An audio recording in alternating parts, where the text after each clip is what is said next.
தல நீரைகனி அப்பமுடவள் பொறி கப்பிய கரிமுகன் அடிபேணி கற்றிடும் அடியவர் புத்தியில் உழைபவர் கற்பகமன வினை கடிதேவும் தமும் மதியமும் வைத்திடும் அரண் மகன் மற்பொருதிகள் புய மதையானே மத்தள வயிறனை உத்தமி புதல்வன் மட்டவில் மலர் கொடு பணிவேன் தமிழடவில் முற்படுகிறிதன் முற்பட எழுதிய முப்பொருவிரிதாட்சிவன் உரை ரதம் அச்சது பொடி செய்த அதி தீரா அத்துயரது கொடு சுப்பிரமணிபடும் அப்புணம் அதனிடையாகி அக்குற மகளுடன் அச்சிறு முருகனை அக்கணமணமருள் பெருமா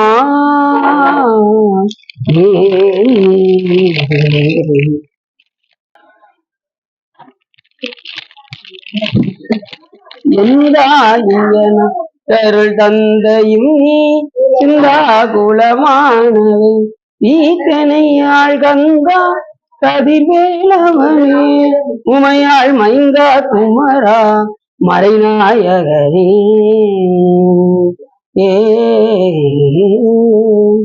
ஒளிர்கோன்கு பொழித்த புகழியர்கோன் கடல் போற்றி ஆளுவிசை கல்மிதப்பில் அணைந்த வீரான் நடி போற்றி வாழி திருநாவலூர் வந்தொண்டர் பதம் போற்றி ஊழிமொழி திருவாத உர திருத்தாள் போற்றி எல்லாம் வல்ல சிவகாமியம்பால் உடனாகிய பல் வைத்தியநாத சுவாமியுடைய பெரும் கருணையினாலே நாம் இன்று காஞ்சிபுராணத்தில் அபிராமேஸ்வர படலம் பற்றி பேசுவதற்கு திருவருளும் குருவருளும் அடியாரர்களும் போட்டியது. நாம் எப்போதுமே ஒரு பாடலை சிந்தித்துதான் சொல்வோம். அதன் அடிப்படையில் என்று தேனொருக்கும் கிளி மல்லலை உமைக்கேள்வன் செலும்பவள தானோர்க்கும் திருமேனி தளலுருவாம் சங்கரனை வானோர்க்கும் வளர்மதி சேர் சடையானை வானோர்க்கும் ஏனோர்க்கும் பெருமானை என் மனத்தை வைத்தேனே என்று அற்புதமாக நாவுக்கரசு பெருமான் 4ஆம் திருமுறையில் கூறுகின்றார். இது என்ன கூற வருகின்றார் என்று சொன்னால், தேனோர்க்கும் கிளி மலலை உமைக்கேள்வன் தேன் போன்று இனிமையாக பாடக்கூடிய கிளி போன்று சொற்கள் கிளி போன்று இருக்கக்கூடிய உமையம்மையுடைய கேள்வனாக கணவராக விளங்கக்கூடியவர் சிவபெருமான். உமைக்கேள்வன்னா சிவபெருமானுடைய கணவராக, உமையம்மையோட கணவனாக இங்கே கூறுகின்றார். அவர் எப்படிப்பட்டவர்? எங்கள் பெருமான் எப்படிப்பட்டவர்? உமையோட கேள்வனாக விளங்கக்கூடிய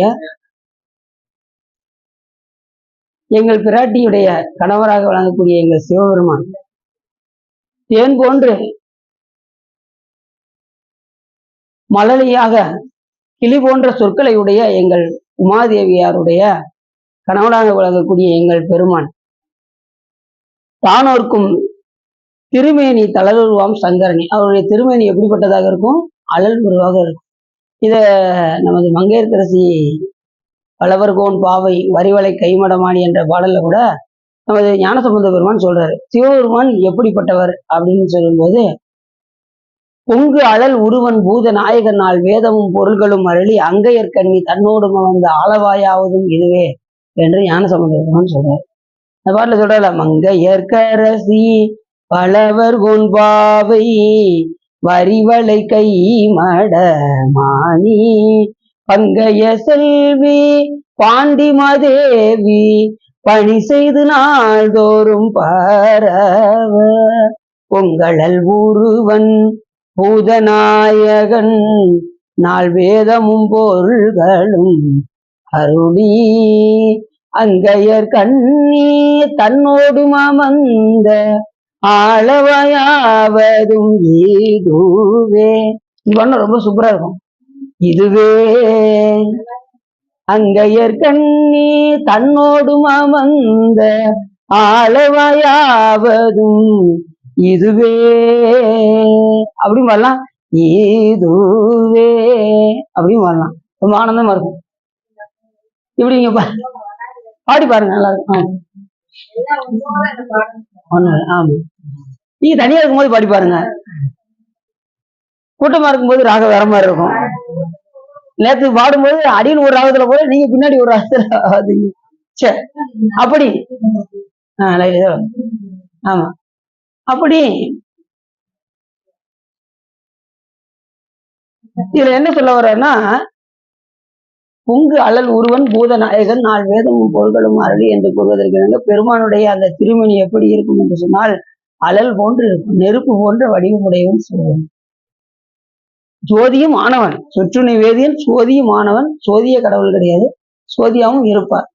இருநிலனாய் தீயாய் நீருமாகி இயமான நாம் எரியும் காற்றுமாகி அருநிலைய திங்களாய் ஞாயிறாகி ஆகாசமாய் அட்டமூர்த்தியாக விளங்கக்கூடியவர் சிவபெருமான். அப்படிப்பட்ட பெருமான் இங்கே அழல் உருவாக இருக்கின்ற எங்கள் பெருமான் என்று இந்த இடத்துல நாவுக்கர சிவபெருமான் கூறுகின்றார். பல இடங்கள்ல நம்ம சிவபெருமான உதாரணமா சொல்லணும் அப்படின்னா நம்ம ஜோதி வடிவத்தை தான் இப்ப சொல்லுவாங்க. ஏன் அப்படின்னா ஜோதி சிவம், அதை தொட்டால் சுடக்கூடிய தன்மை அம்பாள், அதில் ஒரு நிறம் தோன்றுகின்றது, அந்த நிறம் விநாயக பெருமான், அதை சுற்றிய ஒளி முருகப்பெருமான். ஆகையினாலே நாலு வரை என்ன சொல்றாங்க, சிவ குடும்பம் என்று வைத்தார். சாமி எப்படிப்பட்டவர் அப்படின்னா ஆதியும் அந்தமும் இல்லாத பெரும் ஜோதி சாமி. சிறுஞ்சோதின்னு சொன்னாரா? இல்ல, பெருஞ்சோதி. ஏன் அப்படின்னா அவரு முழுக்க முழுக்க பிரகாசம், சுத்த சிவம். சிவம் எப்படி இருக்கும்னா முழுக்க முழுக்க பிரகாசமா இருக்கும். அங்கிங்கு எனாதபடி எங்கும் பிரகாசமாய் ஆனந்த பூர்த்தியாகி அருளோடு நிறைந்து பிரகாசமாக இருக்கக்கூடியது சிவபெருமான். அப்படிப்பட்ட பெருமான் அவருடைய வடிவத்தை சொல்லும் போது அழல் உருவன் என்று இந்த இடத்துல பொருள். அப்ப நெருப்பு போன்ற மேனின்னா அந்த நெருப்பு எப்படி இருக்கும் அப்படின்னா, இப்ப உலகத்துல நெருப்பு எப்படி இருக்கும், தொட்டா ஆனா அந்த நெருப்பு சுடாது. அதான் மலர்ந்த மலர் சுடரே அப்படிம்பாரு யாரு, மாணிக்கவாசகர். அந்த சுடர், அதனாலதான் ஞானசம்பந்த பெருமானுடைய அந்த திருக்கல்யாணத்துக்கு வந்த அத்தனை பேரையும் ஞானசம்பந்த பெருமான் அந்த ஜோதிக்குள் அனுப்பினார். எல்லாம் உள்ள போக கொஞ்சம் பயந்தாங்க. அப்புறம் உள்ள போனதுக்கு அப்புறம் தான் குழு குழு குழு குழுன்னு இருந்துச்சான். அந்த நெருப்புக்குள்ள உள்ள போவோம், ஜோதிக்குள்ள உள்ள போவோம், பொறுமையா இருக்கு. அதுல பாதி பேர் போகாத ஆளுகளும் உண்டு. அந்த வினைப்பெண் இருக்கிறவங்க தான் உள்ள போக முடியும், மற்றவங்க உள்ள போக முடியும். அப்படி அத்தனை பேரையும் மோட்சடைய வைத்தார் நமக்கு ஞானசம்பந்த பெருமான். அப்படி சாமியுடைய அந்த திருமேனி எப்படி இருக்கும் அப்படின்னா பொங்கு அழல் உருவன். அதே தான் இங்கேயும் சொல்றாரு, அழல் உருவாகிய சங்கரனை. சங்கரனை என்ன அர்த்தம், சுகத்தை செய்வோம்னு அர்த்தம். இந்த உயிர்களுக்கு நான் சுகமா இருக்கணுங்க அப்படிங்கிறோம்ல, நீ சுகமா இருக்கணும், சுகமா இருக்கீங்களா அப்படின்னு தானே கேட்பாங்க. யார்ட்டையும் போய் கேட்கற என்ன நல்லா விசாரிக்கும் போது எப்படி கேட்பாங்க, என்னங்க சுகமா இருக்கீங்களா அப்படிம்பாங்க. நல்லா இருக்கீங்களா கேட்டா அவங்களுக்கு ஒரு சந்தோஷம், அப்பாட கேட்டாயா, ரொம்ப நாள் என்னை பார்த்தாலே கேட்க மாட்டான், இப்ப கேட்கறான் அப்படின்னு அவங்களுக்கு ஒரு சந்தோஷம். யாருமே விசாரிக்கும் போது, நலம் விசாரிக்கும் போது சுகமா இருக்கிறீர்களா என்று கேட்பார்கள். அப்படி சுகத்தை செய்வோம் யார் அப்படின்னா சிவபெருமான் ஒருவரே. அதனால அவருக்கு பேரு சங்கரன் என்று பேர். தாயும் நீயே தந்தையும் நீயே சங்கரனே அடியேன் ஆயும் என்பார் அன்பு செய்வார் ஆதரிக்கின்றது உள்ளம் அப்படின்னு கூட யார் சொல்வார், நம்முடைய ஞானசம்பந்த பெருமான் சொல்வார். அப்புறம் சலமிலன் சங்கரன் சார்ந்தவர்க்கெல்லாம் நலமிலன் நாள்தோறும் நல்குவான் நலன் குளமிலன் ஆகினும் குளத்திற்கு ஏற்பதோர் நலமிக கொடுப்பது நமச்சிவாய்வே என்று அப்பர் சுவாமிகளும் சொல்றாரு. சலமிலன் சங்கரன் சார்ந்தவருக்கு அல்லால் அவரை சாராதவருக்கு எப்படி நலம் கொடுப்பாரு, சார்ந்தா தான் நலம் கொடுப்பாரு, சாரல்னா கொஞ்சம் தள்ளியே இருப்பாரு, ஆனாலும் அருள் செய்வார். நம்ம பெருமான் எப்படிப்பட்டோம்னா கருணையே வடிவானவர். கெட்டவர்களுக்கும் என்ன செய்வாரு, அருள் செய்வார். கெட்டவர்களுக்கும் அருள் செஞ்சதான் கடவுள். புரியுது அவங்களுக்கு? ரொம்ப கொடுமைக்காரனா இருந்தாலும் அவனுக்கு என்ன செய்யணும், அருள் செய்யணும். அவனை என்ன செய்யணும், கொஞ்சம் திருத்தி கொண்டு வரணும். அந்த வேலையை சுவாமி பார்ப்போம். அது அறக்கருணை மரக்கருணை என்கின்ற இரண்டு வகை கருணையை செலுத்தி சிவபெருமான் என்ன செய்வாரு, நம்மை ஈர்த்து கொண்டு வரும். ஈர்த்தி என்னை ஆட்கொண்ட எந்தை பெருமானை கூர்த்தமை ஞானத்தால் கொண்டுணர்வார் தம் கருத்தின் நோக்கரிய நோக்கிய நுணுக்கரிய நுண்ணுணர்வுங்கிறாரு மாணிக்கவாசகர். நம்மளை ஈர்க்கிறன்னு வச்சுக்கோங்க, நாம இங்க வந்திருக்க முடியுமா? ஈர்த்தி என்னை ஆட்கொண்ட எந்தை பெருமானே. சாமி காந்தம், நாம எப்படிப்பட்டவங்க, இரும்பு. இரும்பு கொஞ்சமாவது பக்கத்துல போனாதான் அது ஈர்க்கும். நான் இங்கேயே இருக்கேன்னா அது ஈர்க்குமா? சாமி காந்தம் போல ரெடியா இருக்காரு. எப்போ நீ ஒரு படி எடுத்து வை, நான் எவ்வளவு தூரம் வரேன்னு அப்படின்னு சாமி என்ன செய்யறாரு, கொஞ்சமாவது ஒரு படியாவது எடுத்து திருக்கோயிலுக்கு வர பார்க்கணும். வந்து அந்த அடியாரோடு திருக்கூட்டத்துல கூடி அந்த திருமுறைகள் எல்லாம் பாடி திருத்தொண்டுகள் எல்லாம் செய்ய ஆரம்பிச்சிட்டோம்னா சிவபெருமான் ஒரேடியா ஈர்த்துருவார். அதுக்கப்புறம் உலக வெறுப்பும் உடல் வெறுப்பும் உள்ளத்திலகு மத வெறுப்பும் எல்லாம் தந்தாழ்வை சொக்கனாதான்னு சரண்டர் ஆயிடும். அது வரைக்கும் நம்ம சரண்டரா ஆக மாட்டோம். சாமி கொஞ்சம் வெயிட் பண்ணுங்க சாமி, இன்னும் உலக பந்தங்கள்லாம் நிறைய இருக்கு.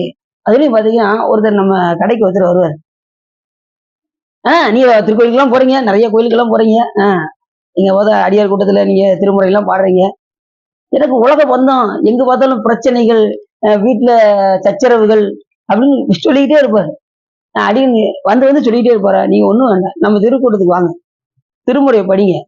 அது இருந்தா தான் நான் வந்துருவேன் சார். வரவே முடியலையே, அந்த அளவுக்கு பிரச்சனை நிறைய இருக்கு வீட்டுக்குள்ள அப்படின்னா. பிரச்சனைக்கு தீர்வு இதுதான் வழி. சிவபெருமானை வந்து சரணடையாவிட்டால் பிரச்சனை தீரவே தீராது அப்படின்னு சொல்லியும் என்ன செய்ய மாட்டேங்காரு, அவரை வர முடியல. வாங்க.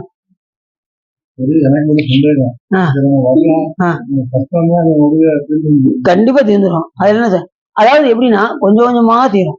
உங்களுக்கு தெரியாமே பாருங்க, நீங்க என்னென்ன நினைக்கிறீங்களோ அத்தனையும் நடக்கும். கவலையே படாங்க. நீங்க நினைக்கிறதுக்கு மேலே சாமி கொடுப்பாரு உங்களுக்கு.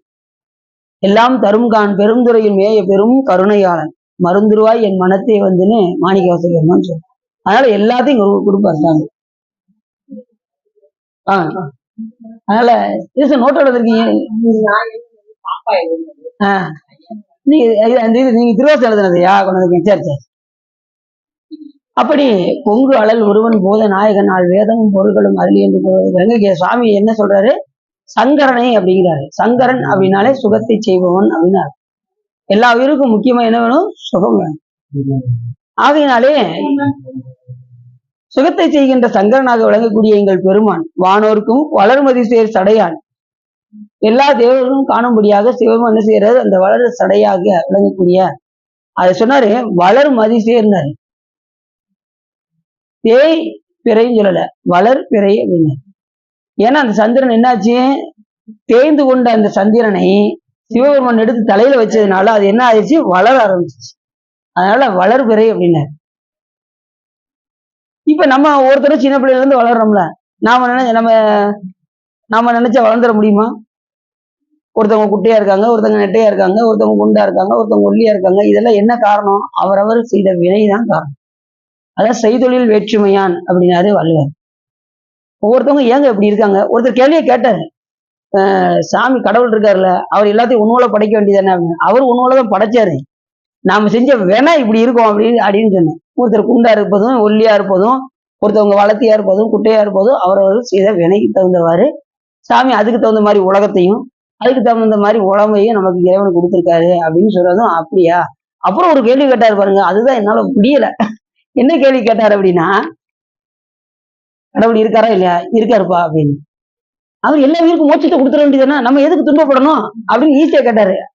நல்ல கேள்வி அப்படின்னு சொல்லட்டுமா அப்படின்னு. சொல்லுங்க, அதுக்குதான் நீங்க இருக்கோம், சொல்லுங்க அப்படின்னாங்க. இப்ப சாமி உங்களுக்கு காட்சி கொடுத்து வாப்பா அப்படின்னு சொல்லி கூப்பிடுறாரு, நீங்க போயிருவீங்களா அப்படின்னு. இன்னும் உலக பந்தங்களும் எவ்வளவு இருக்கு, இந்த உலகத்தை விட்டுட்டு இப்பயே கூப்பிட்டாலும் நீங்க போக நீங்க தயாரா இருக்கீங்களா? அவர் ரெடியா இருக்காரு, நீங்க தயாரா இருக்கீங்களா? உங்களுக்கு விருப்பம் இருக்கா இறைவன் மேல? தினசரி திருக்கோயிலுக்கு போக விருப்பம் இருக்கா? திருமுறையில் பாட விருப்பம் இருக்கா? இருந்தா உடனே சாமி கூப்பிடுறதுக்கு ரெடியா இருக்காரு. நமக்கு அது தயாரா இல்லாத போது எப்படி சாமி நம்ம அழைப்பாரு? யோசிச்சு பாருங்க. அவர் கொடுப்பதற்கு தயார், நாம பெறுவதற்கு தயாரான்னு யோசிச்சு. இப்பயே சாப்பாடு மேல நமக்கு விருப்பம் வர மாட்டேங்குது. அது ஒருவேளை சாப்பாடு இல்லைன்னு என்ன செஞ்சிடறோம், துடிக்க ஆரம்பிச்சிடறோம்.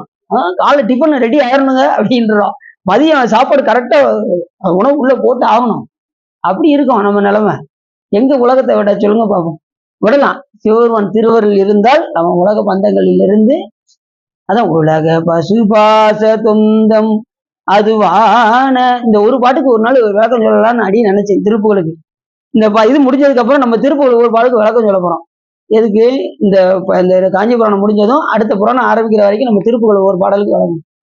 உலக பசுபாச தொந்தம் அதுவான உறவு கீழை தாயர் தந்தை மனைபால மலசல சுவாச செஞ்ச ரமதாளன் மதிநிலை கேடாமல் உந்தன் அருள் தாராய் ஜலமருகு பூளை தும்பை அணிசேயே சரவணபவா முகுந்தன் மருகோனே பலகலை சிவாக மங்கள் பயிர்வோனே பழனிமலை வாழ வந்த பெருமாளே பலகலை சிவாக மங்கள் பயில்வோனே பழனிமலை வாழ வந்த பெருமாளே.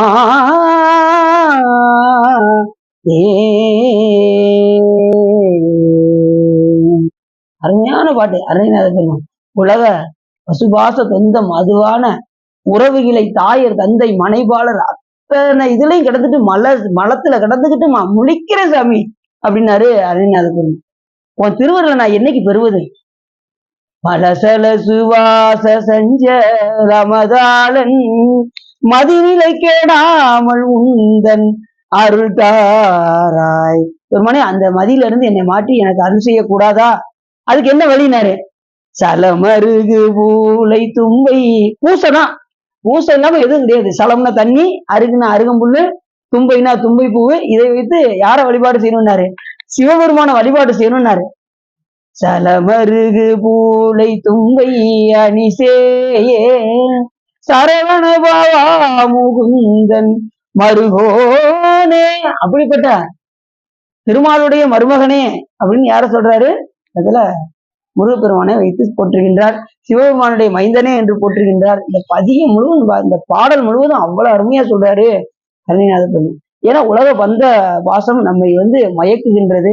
அதிலிருந்து விடுவிக்கிறதுக்கு ஒரே வழி என்னன்னா, பூசையை தவிர அந்த உலகத்துல எதுவுமே நமக்கு வேண்டாம். சிவ பூஜையே சிறந்தது. ஏற்கனவே நம்ம என்ன சொன்னோம்? பூஜைன்னா என்ன சொன்னோம்?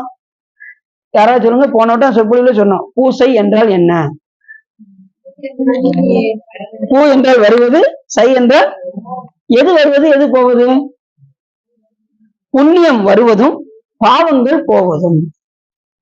பரவாயில்ல, ஓரளவுக்கு தெரிய வச்சு இருந்தாலும் நம்மளும் எடுத்து விடுவோம். பூசையும் மறந்துடக்கூடாது. முக்கியமா பூசையில எது தேவை? முதல் இருக்கக்கூடிய பூ தேவை. பூசைக்கு மெயினா பூ தேவை. அதனால அதை நம்ம பயன்படுத்தும். அப்படி வானோருக்கும் வளர்மதி சேர் சடையானை வானோருக்கும் ஏனோருக்கும் பெருமானை என் மனத்தை வைத்தேனே என்று இந்த பாட்டுல மிக அற்புதமாக சொல்றாரு. யாரு? நமது திரு நாவுக்கரசர் பெருமான். எல்லாவற்றுக்கும் நெருப்பு வடிவாக விளங்கக்கூடியவனே, உமையொரு கேள்வனாக விளங்கக்கூடிய, உமையுடைய கணவராக விளங்கக்கூடிய பெருமானே, தேன் போன்று மழலை சொற்களை சொல்லக்கூடிய எங்கள் உமாதேவியுடைய கணவனாராக விளங்கக்கூடிய எங்கள் பெருமானே, பொங்கு அழல் உருவனாக இருக்கக்கூடிய பெருமானே, அடுத்து வானோருக்கும் ஏனோருக்கும் எல்லோருக்கும் காண கிடைக்காத பெருமானே, வளர்மதியை அணிந்திருக்கக்கூடிய பெருமானே, சங்கரனே, சுகத்தை செய்யக்கூடிய பெருமானே, உன்னை என் மனத்தில் வைத்தேனே என்று யார் சொல்றா? அப்போ சுவாமிகள் தியானியாக. யாருடைய கருணையினால? சிவபெருமான். என் மனத்தையே வைக்கணும்னா கூட அது உன்னுடைய திருவருள் இல்லாம நான் என்ன செய்ய முடியாது, நம் மனத்தில் வைக்க முடியாது என்பதை நம்ம சுந்தரம் சுவாமிகளும் சொல்றாரு. எந்த பாட்டுல? பித்தா பிறைசூடி பெருமானே அருளாளா எத்தான் மறவாது நினைக்கின்றேன் மனத்து உன்னை. மனத்தில் உன்னை வைக்கணும்னா கூட யார் வைக்கணும்? அவர் தான் நம்ம மனசுக்குள்ள அவரை வைக்கணும். நாம நினைச்சாலாம் வைக்க முடியாது. வைத்தாய் பெண்ணை தென்பாள் வெண்ணை நல்லூர் அருட்டுரையுள். யாரை வைத்தாய்? என் மனத்தில் யாரை வைத்தாய்? அவர் தான் சொல்றாரு. பித்தா பிறைசூடி பெருமானே அருளாளா எத்தான் மறவாதே நினைக்கின்றேன் மனத்து உன்னை வைத்தாய். மனத்து உன்னை யார் வைத்தா? அவர் தான் வைத்தார். அவர் தான் வைக்கணும். நம்மளாலாம் வைக்க முடியாது. நீங்க நினைச்சு பாருங்க. நம்ம இன்னைக்கு எந்த இது இருக்கும், எந்த சிந்தனை இருக்க கூடாது. இன்னைக்கு சிவசிந்தனையோட இருக்கணும்னு நினைப்போம். திடீர்னு உலகம் வந்து என்ன ஆயிரும்? இழுத்து கொண்டு போயிடும். மாயை மயக்கும் செய்யும் என்றேன்னு ஒரு இழுத்தம். வழிபாடு செய்ய செய்ய செய்ய நம்ம சாமி கிட்ட ஒன்றலாம். அது வரைக்கும் நம்ம ஒன்றவே வாய்ப்பே கிடையாது. அதனால எந்த நிலையிலும் அடியார் திருக்கூட்டத்திலையும் சுவாமி சிந்தனையிலுமே இருக்கணும். நினைப்பவர் மனம் கோயிலா கொண்டவன் அனைத்தெழுமாம் அம்பலக்கூத்தனை திணைத்தெழுதும் மறந்து உய்வனோ என்று சொல்வதற்கிணங்க அப்படிப்பட்ட பெருமானை என் மனத்தில் வைத்தேனே என்று மிக அற்புதமாக சொல்றார். இப்ப நம்ம கதைக்குள்ள போயிட போறோம். இன்னைக்கு நம்ம பார்க்கக்கூடிய படலம் என்ன படலம்னா அபிராமேஸ்வர படலம். சென்ற முறை என்ன பார்த்தோம்? மச்சேச படலம் பற்றி பார்த்தோம். காவு சூழ கஞ்சி கருப்பினம் மேவு மச்சலிங்கேசம் விளம்பினம். வாயு மல்கும் அதன் வடமேற்கு திசை, அதற்கு வடமேற்காக இருக்கக்கூடிய தாவி ஸ்ரீ அபிராமேஸ்வரத்தை பற்றி சொல்வோம் என்று முதல்ல சொல்றார். மாவெளி என பெயர் மரிய தானவர் காவலன் உலகெல்லாம். ஒரு மிகப்பெரிய மகாபலி என்னும் ஒரு அசுரன் உலகமெல்லாம் ஆண்டு வந்தான். உலகத்தையும் ஆளக்கூடிய ஒரு வலிமை மகாபலி சக்கரவர்த்தி. கேள்விப்பட்டிருக்கீங்களா? மகாபலி சக்கரவர்த்தி யாரு?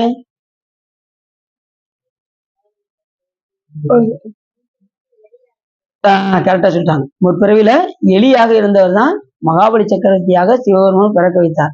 அத அப்பர் சுவாமிகள் அந்த பாட்டுல சொல்றாரு. அன்போடு கொண்டு வந்த இந்த அற்பையான இந்த தேநீரை அருந்துகின்றேன். அது பாட்டுல சொல்றாரு. இந்த திருமறைக்காட்டு பதியத்துல மிக அற்புதமாக சொல்றாரு. நமது குறுக்கை வீரட்டம் வீரட்டத்தை பாடியிருக்காரு. ஆனா அந்த எலி எந்த திருக்கோயில செஞ்சது கரெக்டா சொல்லுங்க பார்ப்போம். திருமறைக்காடு. திருமறைக்காட்டுலதான் அந்த எலி அணைய போற விளக்க தூண்டி விட்டது அந்த ஊர்ல தான். அதைத்தான் இந்த இடத்துல திருநாவுக்கரசர் கரெக்டா சொல்றாரு. எங்க அந்த எலி இதாச்சு, நிறை மறைக்காடு தன்னில், திருமறைக்காட்டு என்கின்ற தளத்தில் நீண்டு எரி தீபம் தன்னை கலை நிறந்து கரை நிறத்து எலி தன் மூக்கு சுட்டிட கனன்று தூண்டு. எப்படி சொல்றாரு பாருங்க. இந்த இடத்துல அப்பர் சுவாமிகள் மிக அற்புதமாக திருமறைக்காடு தான் இந்த இடத்துல நிறை மறைக்காடுங்கிறார். அந்த திருமறைக்காடுக்கு கொஞ்சம் நிறைய சேர்க்கிறார். ஏன்னா அவ்வளவு சிறப்புடைய ஒரு வேதாரண்யம் என்று பெயர் திருமறைக்காடுக்கு. அங்கதான் திறக்க பாடிய எண்ணினும் செந்தமிழ் உரைப்பு பாடி அடைப்பித்தார் உண்ணின்றார் மறைக்க வல்லரோ தம்மை திரு வாய்மூர் பிறைகள் செஞ்சடை யார் இவர் பித்தரே என்று கூட நமது நாவுக்கரசர் பெருமான் பாடினார்.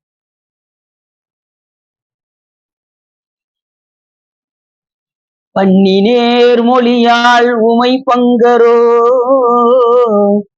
மண்ணினால் வளம் செய் மறைக்காடரோ. இதெல்லாம் நீங்க கேள்விப்பட்டிருப்பீங்க இந்த பாட்டை. கண்ணினால் உமை காண கதவினை திண்ணமாக திறந்தருள் செய்வினே. இந்த பதிவு பாடிதான் என்ன பண்ணாரு, அந்த தாளிட்ட அந்த திருக்கதவை திறக்க பாடினார் நமது திரு நாவுக்கரசர் பெருமான். யார் சொல்லி பாடினாரு? திரு ஞானசம்பந்த பெருமான் சொல்லி பாடினார். அவரை பாடல.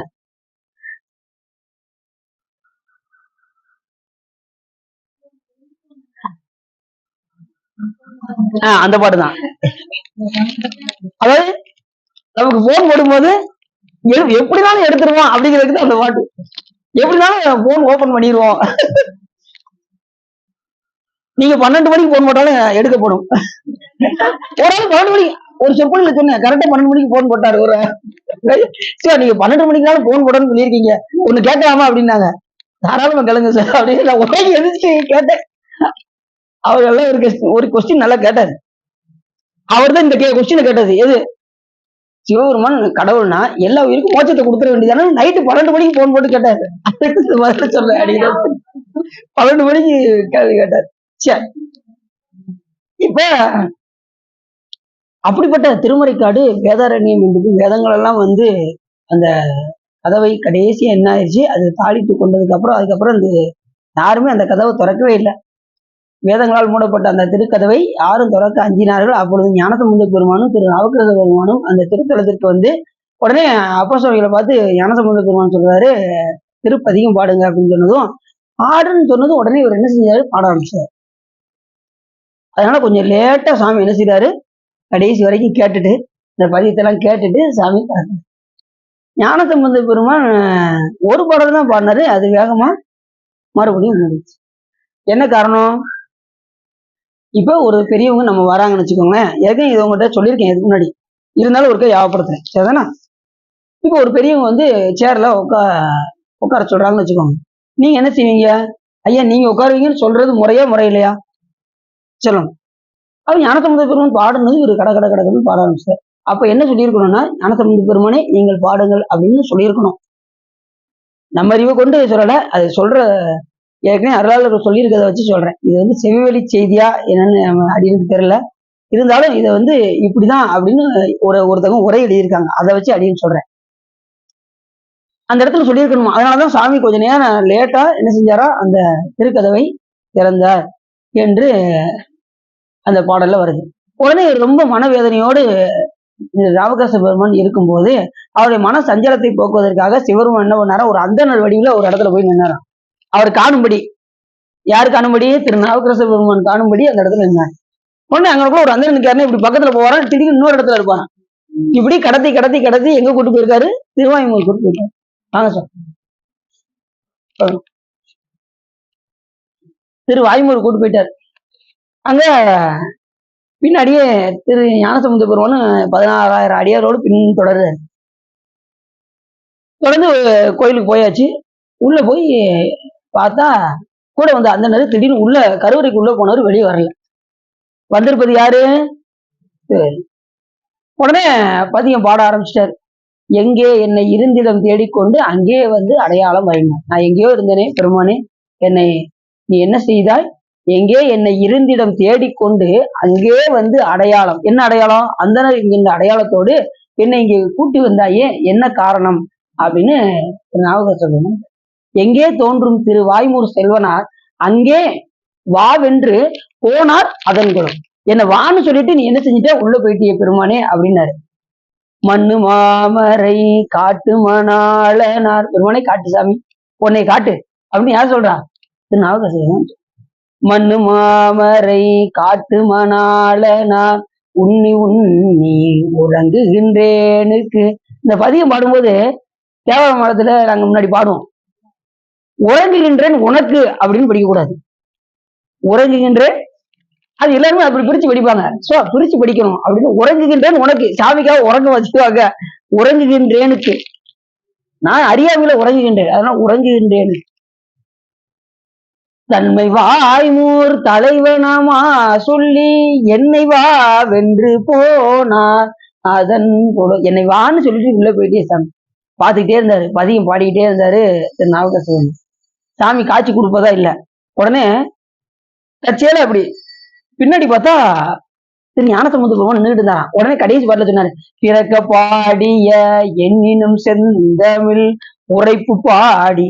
நான் அடின்னு பாடினேன் சாமி, திறக்கிறதுக்காக பாடுறேன், ஆனா உரைப்போடு ஒரு பாடல் பாடினதுக்கு நீ திறந்த பத்தியா அப்படின்னு இந்த இடத்துல சொல்றாரு.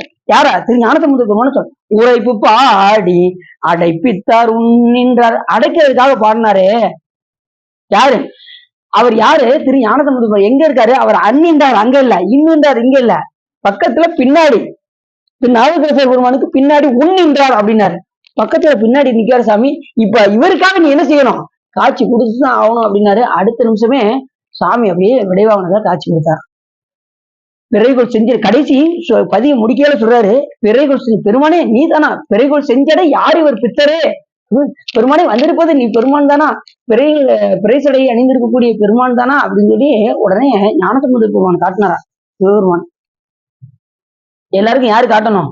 அவங்க அப்பாவுக்கு யாரு காட்டினாரு? தோருடைய செய்வேன்னு திரு ஞானசம்பந்த பெருமான் காட்டினார். அதனாலதான் திரு ஞானசம்பந்த பெருமான தலைமேல் தூக்கி வச்சு என்னுடைய குரு ராயன் அப்படின்னாரு திரு நாவுக்கரச பெருமான். இது அவங்களுக்கு திரு நாவுக்கரச பெருமானுக்கே குரு யாரு? திரு ஞானசம்பந்தம். அதாவது நாலு மக்கள்லாம் முன்னாடி முதல்ல யார் வச்சிருக்காங்க? திரு ஞானசம்பந்த பெருமான். அவர் அனுபவத்தில் முதிர்ந்தவர். ஞானசம்பந்த பெருமான் வந்து அனுபவத்தில் முதிர்ந்தவர். ஏற்கனவே கந்தலோகத்துல இருந்தவர் கொண்டு வந்து சுவாமி பிறக்க வைத்திருக்கு. எதுக்காகன்னா நமக்கெல்லாம் பாடல் கிடைக்க வேண்டும் என்பதற்காக. எத்தனை காரணம் சொன்னாரு ஞானசம்பந்த பெருமான் அவதாரம் செய்வதற்கு? அருக்கன்பதற்கோன அனைத்தும் அழகிய உச்சங்களிலே பெருக்க நல் வெள்ளியுடன் பேணிய நல்லோர எல திருக்கிளரும் மாதிரினால் திசை விளங்க பரசமய தருக்கு ஒழிய தொண்டர் மனம் கடிசிறப்ப தூய திரு நீற்று நேரி என் திசையும் தனி நடப்ப அண்டர்குலாம் அதிசயிப்ப அந்தனர் ஆகுதி வருக வண்டமிழ் செய்த உண்ணிரம்ப மாதவத்தோர் செயல் வாய்ப்ப திசை அனைத்தும் பெருமையெல்லாம் தென் திசை வெண்டேற விசையுலகம் பிற உலகம் ஏதினியே தனிவல்ல அசைவு செல்லும் தமிழ் வழக்கே அயல் வழக்கின் துறைவல்ல இசை முழுதும் மெய்யறிவும் இடம் கொள்ளும் நிலைவருக தாளுடைய படைப்பெண்ணும் தொழிற்தன்மை தலைமை பெற நாளுடைய நிகழ்காலம் எதிர்காலம் அவை நீங்க ஆளுடைய திரு தோணி அமர்ந்த பிற அருள் பெருக பவம் பெருக்கும் தன்மையிலே தாவிர சராசரங்கள் எல்லாம் சிவம் பெருக்கும் பிள்ளையார் திரு அவதாரம் செய்தார் என்று சேக்கிழா சாமி யார சொல்றாரு? ஞானசம்பந்த பெருமான். சிவத்தை பெருக்கிறதுக்காக வந்தாராம் ஞானசம்பந்த. அவ்வளவு சொல்றாரு. இதெல்லாம் நீங்க படிச்சு பார்க்கணும். எதுல? சேக்கிழ சுவாமிகள் அருளி செய்த பெரிய புராணத்தை எடுத்து பார்க்கணும். இவ்வளவு காரணத்துக்காக வர்றாரு. நமக்கு என்ன தெரியும்? தூய திரு நேற்றில் என் திசையும் தனி நடப்ப. நமக்கு திருநீற்றுடைய பெருமையை உணர்த்துவதற்காக வந்திருக்கின்றார் என்கின்ற ஒரு செய்தி தான் தெரியும். ஆனா எத்தனை செய்திக்காக வந்திருக்காரு பாருங்க. எத்தனை ஒரு காரியத்தை நிறைவேற்றுவதற்காக ஞானசம்பந்த பெருமான் அவதாரம் செய்திருக்கின்றார் என்று நாம தெரிந்து கொள்ள வேண்டும். அப்படி ஞானசம்பந்த பெருமான் காட்டினார். அப்படிப்பட்ட திருமறைக்காடு எது? வேதாரண்யம் என்று பெயர். அதை சொல்றார் இந்த இடத்துல. நிறை மறைக்காடு தன்னில் நீண்டு எரி தீபம் தன்னை. அங்க நீண்ட தீபம் ஒன்று எரிந்து கொண்டே இருந்தது. இந்த எலி என்ன பண்ணுது? எப்படியாவது நெய்ய சாப்பிடணும் அப்படின்னு மோந்துகிட்டு இப்படி வருது. வரும்போது என்ன ஆயிடுச்சுன்னா, திடீர்னு அந்த மூஞ்சி பக்கத்துல நெருப்பு சுட்டதும் வால் அப்படி நீட்டுச்சு பாருங்க. அணைய போற விளக்கு அப்படி ஒரு தூண்டி எரிய ஆரம்பிச்சிருச்சு. அன்னைக்கு என்ன காலம்னா சிவராத்திரி காலம் வேற.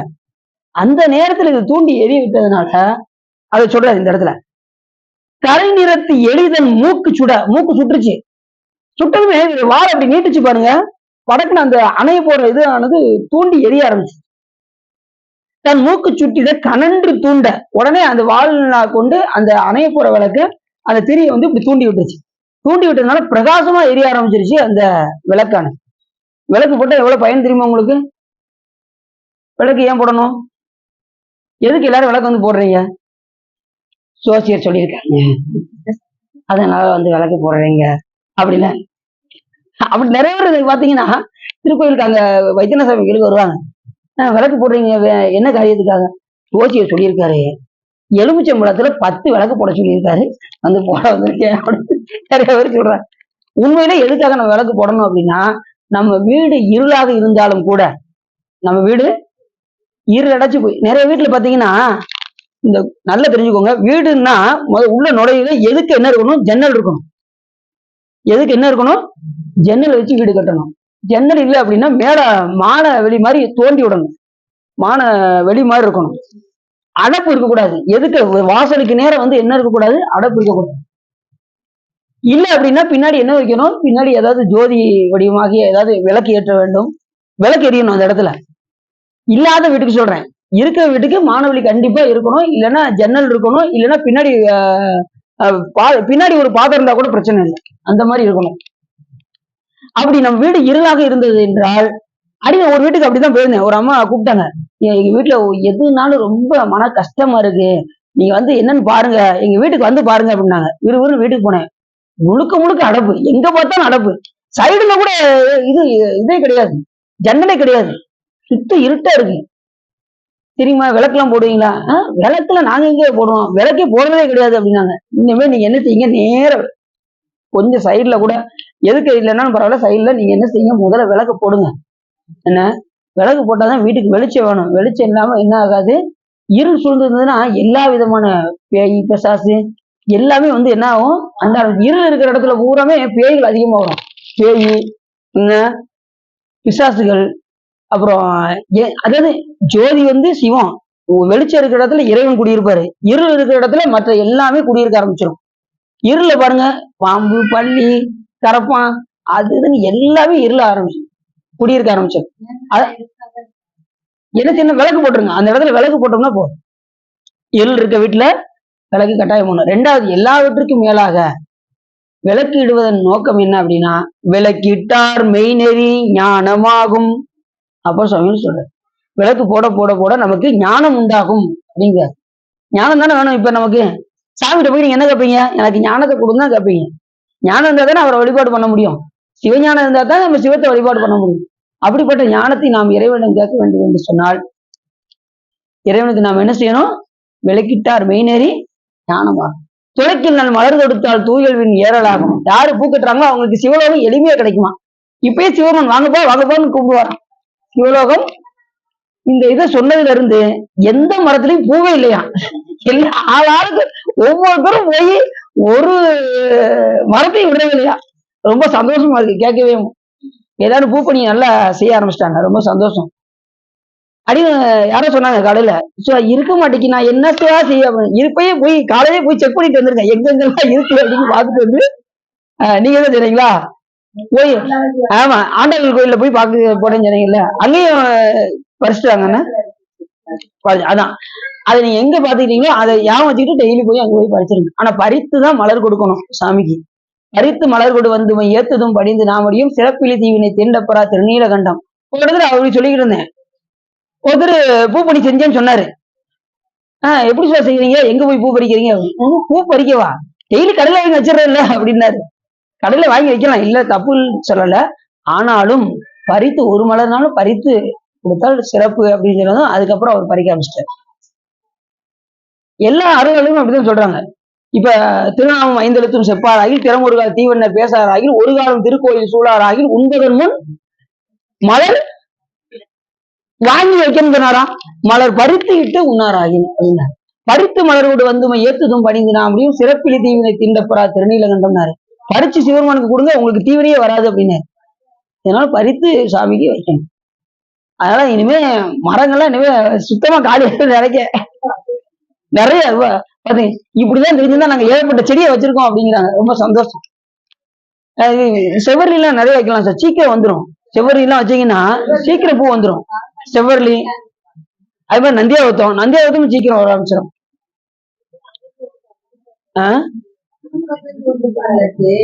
அரிசி வச்சிருப்பீங்க நீங்க பூரா செவ்வரளி வைக்க சொல்லிட்டீங்க.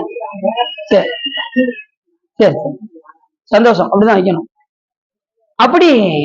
அப்படிப்பட்ட அந்த திருமறை காட்டுல அந்த எலி என்ன செஞ்சிச்சு, கண் மூக்கு சுட்டிட கனன்று தூண்ட, உடனே அந்த வாழை வச்சு என்ன கனன்று தூண்ட ஆரம்பிச்சதும் நிறைகடல் மண்ணும் விண்ணும் நீண்ட வான் உலகத்தெல்லாம் உலகத்தையும் ஆளக்கூடிய தகுதியை சிவபெருமான் கொடுத்தாராம். யாருக்கு? அந்த எலிக்கு. மகாபலி சக்கரவர்த்தியாக நீ பிறப்பாய் அப்படி. மாவலி சக்கரவர்த்தி தான், ஆனா மகாபலி அப்படின்னு ஆயிடுச்சு. அவர் பேரே மாவலி சக்கரவர்த்தி தான். ஏன் மகாபலி அப்படின்னா அவர் தலைய கொடுத்தாரா, 3வது அடி எங்க வைக்கணும் ஒரே அமுக்கு அமுக்கிட்டாரு, பலி கொடுத்தாரு. அதனால அவருக்கு மகாபலி அப்படின்னு ஆயிடுச்சு. ஆனா உண்மையில அவருக்கு என்ன பேரு? மாவலி சக்கரவர்த்தி. சாமிய வழிபாடு செய்தால் எப்படிப்பட்ட சக்கரவர்த்தியா என்ன, அவங்க என்ன கேட்கறாங்களோ கேட்கறதுக்கு சாமி கொடுப்பாரு.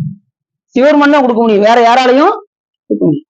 இப்ப ஒரு குரங்கு போய் என்ன பண்ணுச்சு, சாமி கீழே வீட்டு இருந்தார், அது வில்லு இலையை பறிச்சு பறிச்சு பறிச்சு போட்டுக்கிட்டே இருந்தது. உடனே கீழே பார்த்தா சாமி அம்பாள் வீட்டு இருந்தாங்க. உடனே இப்படி மேல பார்த்தா அந்த குரங்கு பறிச்சு போட்டு இருந்துச்சு. குரங்கு அப்படி கூப்பிட்டாங்க. அது நேரம் சாமி முன்னாடி நின்றுச்சு. நீ போய் சக்கரவர்த்தியாக இருக்க கடவுது அப்படின்னு. சாமி என்ன சாமி இப்படி ஒரு தண்டனை கொடுத்துட்டீங்க அப்படின்றது அந்த குரங்கு.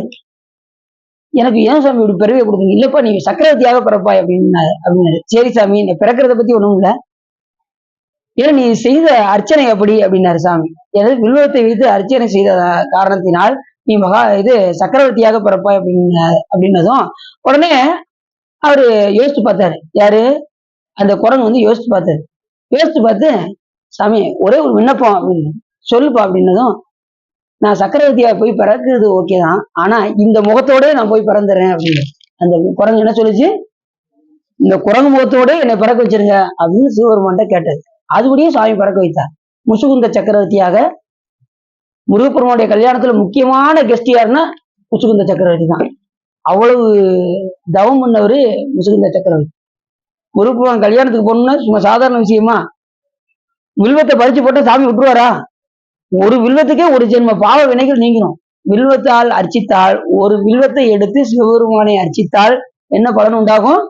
ஒரு ஜென்மத்தினுடைய வினைகள் நீங்கும். நீங்க எத்தனை வில்வம் நீங்க இறைவனுக்கு சாத்துறீங்களோ அத்தனை ஜென்ம பிறவிகள் குறையுன்னு சொல்ல வரேன். புரியுதா உங்களுக்கு?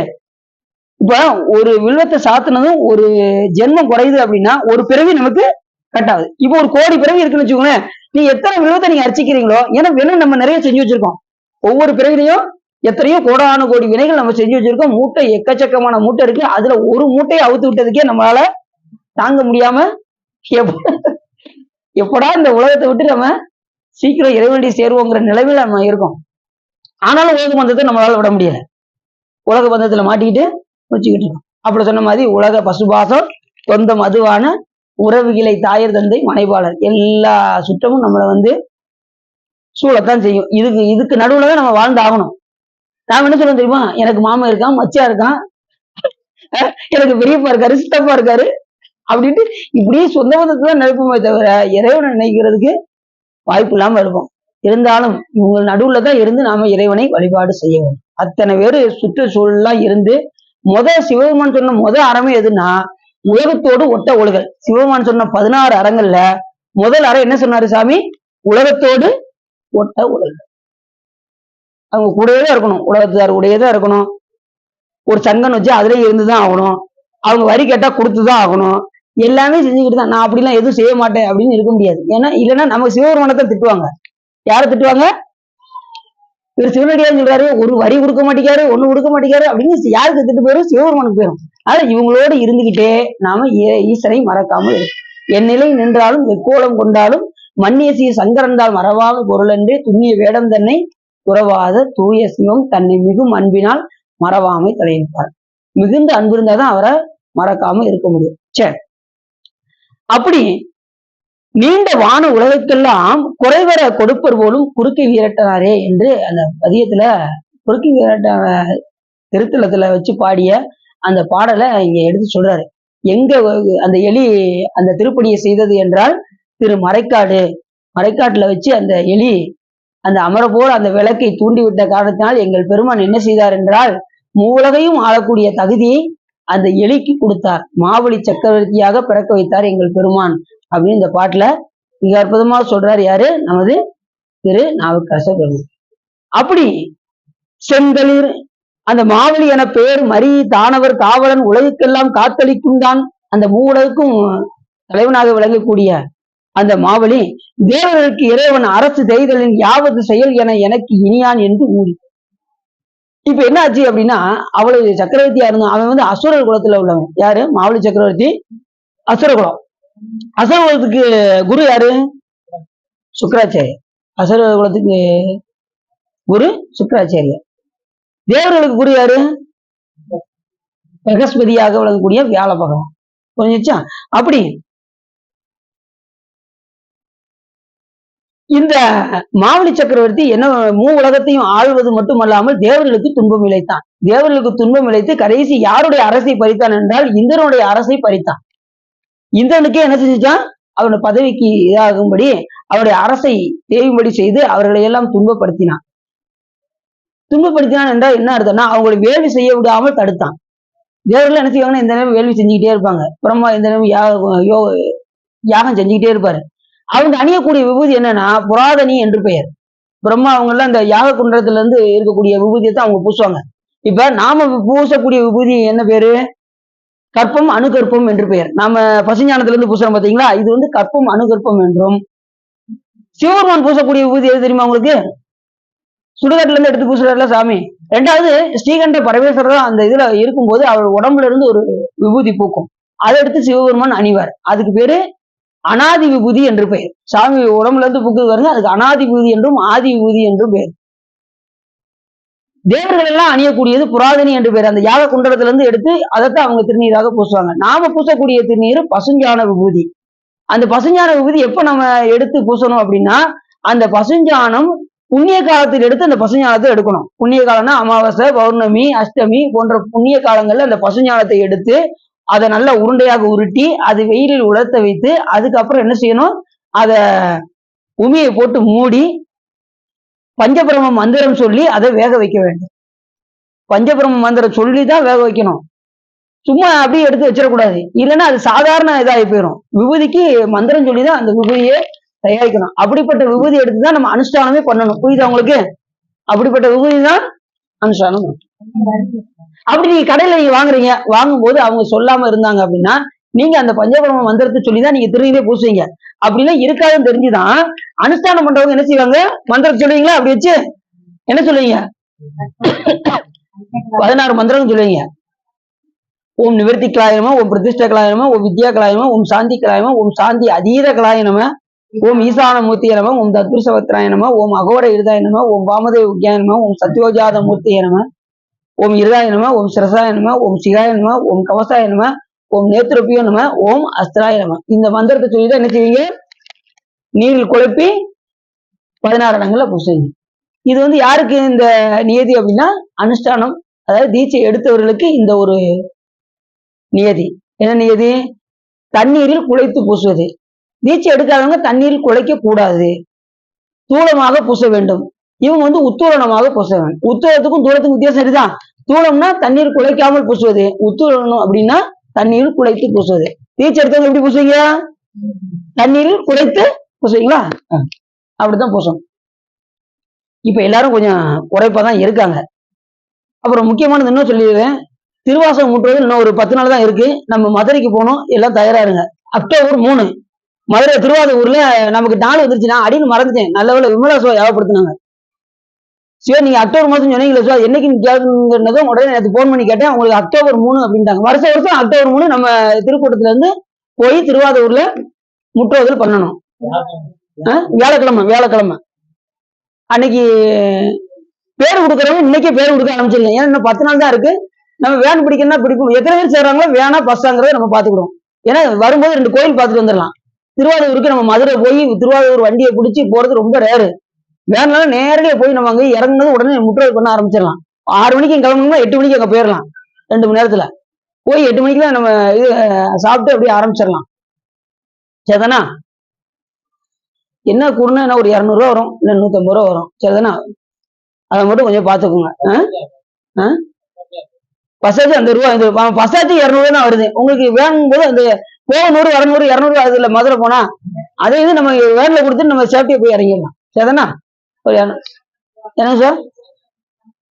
சரி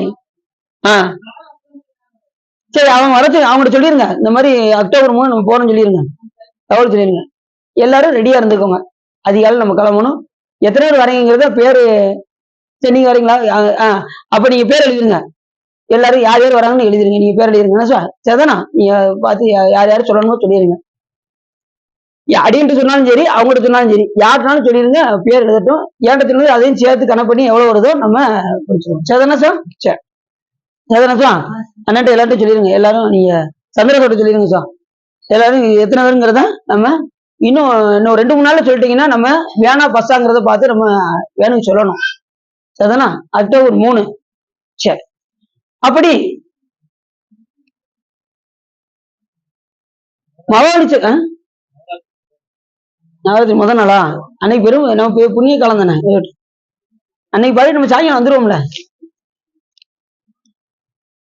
அப்படி தேவர்களுக்கு துன்பம் விளைத்த காரணத்தினால் செந்தலில் மலரடி தெருவின் நாயகன் இந்திரருக்கு இளையவன் என்ன காசிவன் மைந்தனாய் குரல் என்கின்ற உருவத்தோடு குரலன் என்கின்ற உருவத்தோடு யாரு திருமால் இருக்காரு பாருங்க. திருமாலிடம் போய் சென்று எல்லாரும் முறையிட்டார்கள். யாரு?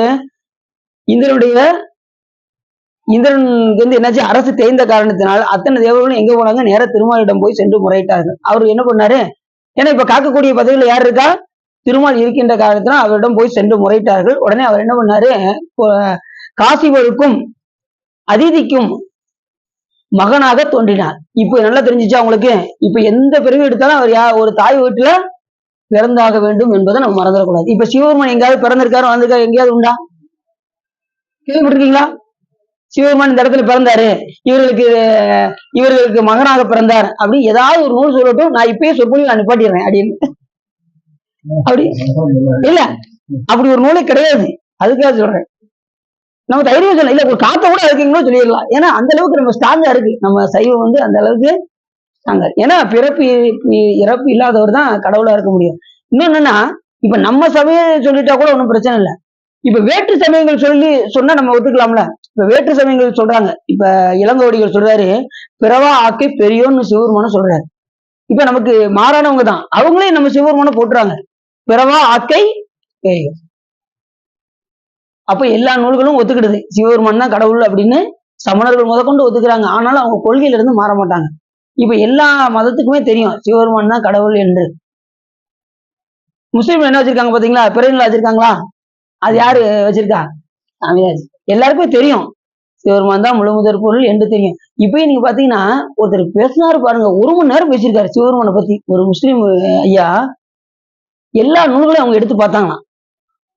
நான் அடிக்க கட்சியில வாட்ஸ்அப்ல வந்துச்சு, அதை எடுத்து பார்த்தேன். எல்லா நூலையும் நாங்க வாங்கி பார்த்தோம். 4000 திவ்ய பிரதமத்தை வாங்கி பார்த்தோம். இது கிறிஸ்டி சமயத்தை எடுத்து பார்த்தோம். எல்லா சமயத்திலையும் பார்த்தோம். இந்த சமயத்துல எடுத்து பார்க்கும்போது தென்னாடுடைய சிவனை போற்றி என்ன ஆட்டவருக்கும் இறைவா போற்றி. அப்ப தென்னாட்டுக்கு அவன் சிவன் தான் கடவுள். அதனால சிவலிங்கத்தை வையும் சொல்லி நாங்க மெக்கால வச்சுட்டோம் அப்படின்னு. மெக்கால நீங்க போனீங்கன்னு வச்சுக்கோங்க, யாரு இருக்கான்னு நீங்க யூடியூப்ல எடுத்து பாருங்க. சிவலிங்கம், பெரிய சிவலிங்கம் ஒண்ணு இருக்கும்.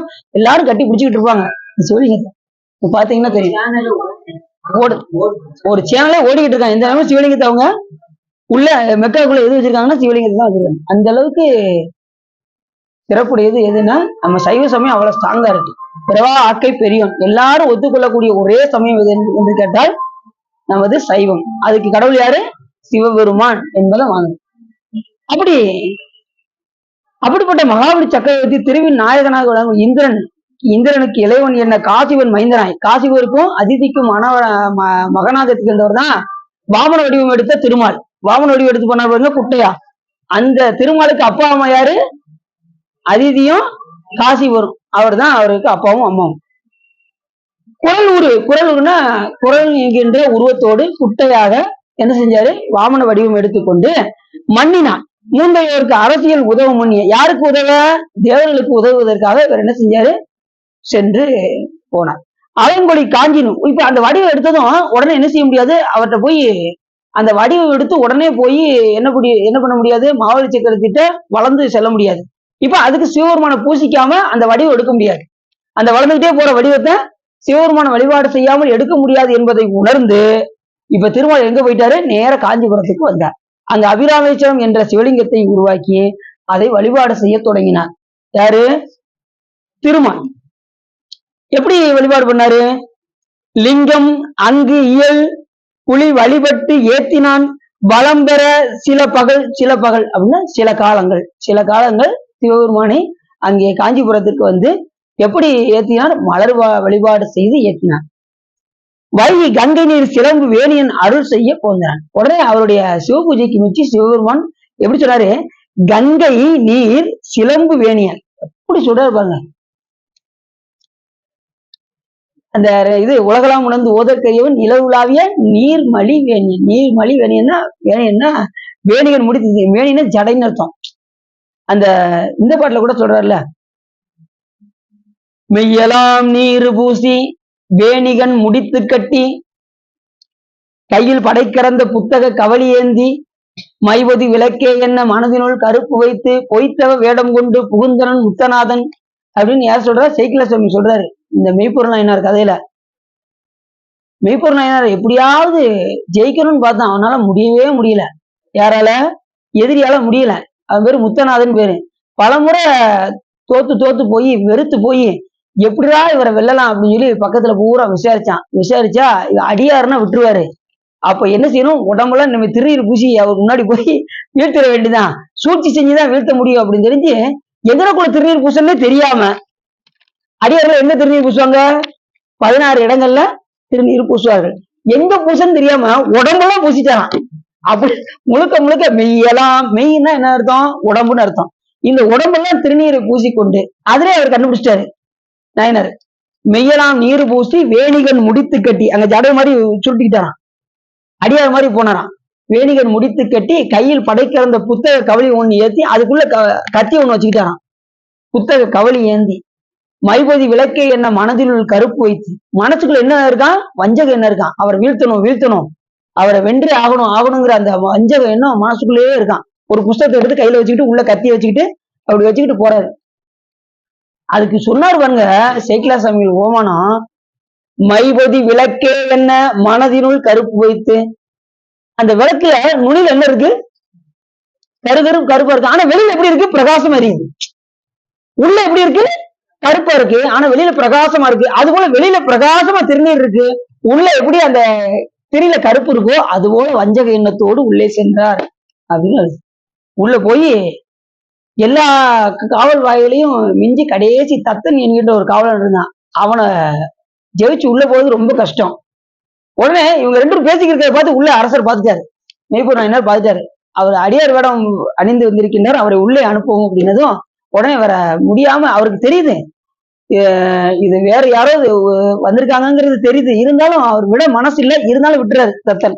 அப்படி உள்ள போறாரு. உள்ள போனதும் உடனே இவர் விழுந்து கும்பிடுறாரு, ஆசீர்வாதம் வாங்குறாரு. உடனே ஆசீர்வாதம் வாங்கி சாமி உட்காருங்க அப்படிங்கிறாரு. உட்கார்ந்ததும் உடனே உங்கள் சிவபெருமான் எப்படி சொன்னாரு? உங்கள் சிவபெருமான் சொன்ன ஆகமம் ஒன்று நான் கொண்டு வந்திருக்கின்றேன் அப்படின்னாரு. அதுலயே புரிஞ்சுட்டாரு. 2வது உடம்பெல்லாம் திருநீர் பூசியிருக்காரு.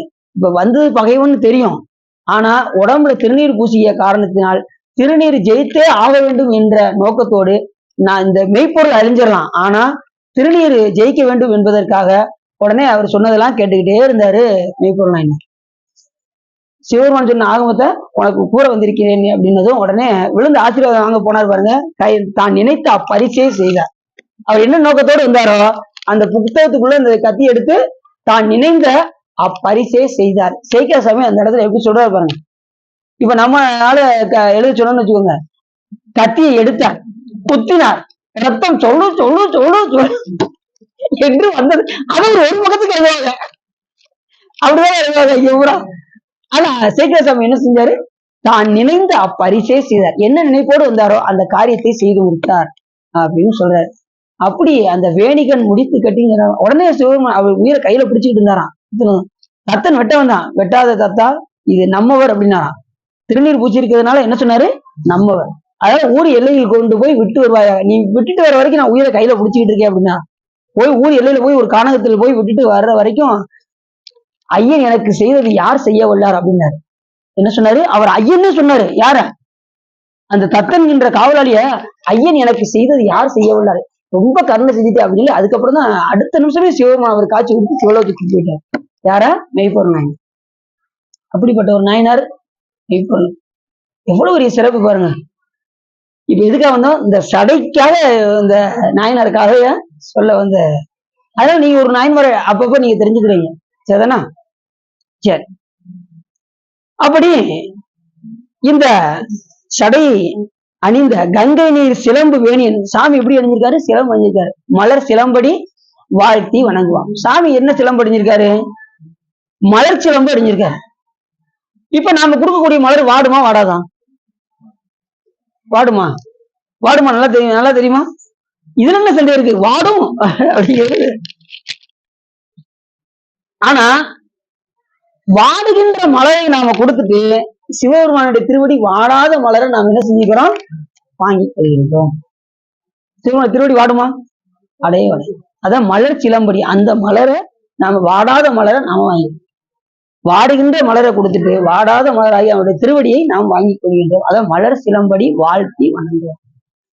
அற்புதமான பாட்டு. உலகலாம் உணர்ந்து ஓதற்கரியவனுக்கு ஒரு அது ஒரு மணி நேரம் வழக்கு சொல்லலாம், அந்த அளவுக்கு அந்த பாட்டுக்குரிய சிறப்பு. சரி.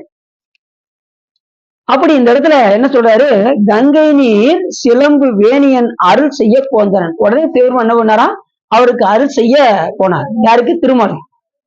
வெய்ய வாழ் அவுணர்கோன் வேள்வி சாலையின் எய்தி வடிவி நிலம் இறந்து வேண்டினான். உடனே அந்த வடிவத்தை பெற்றார்.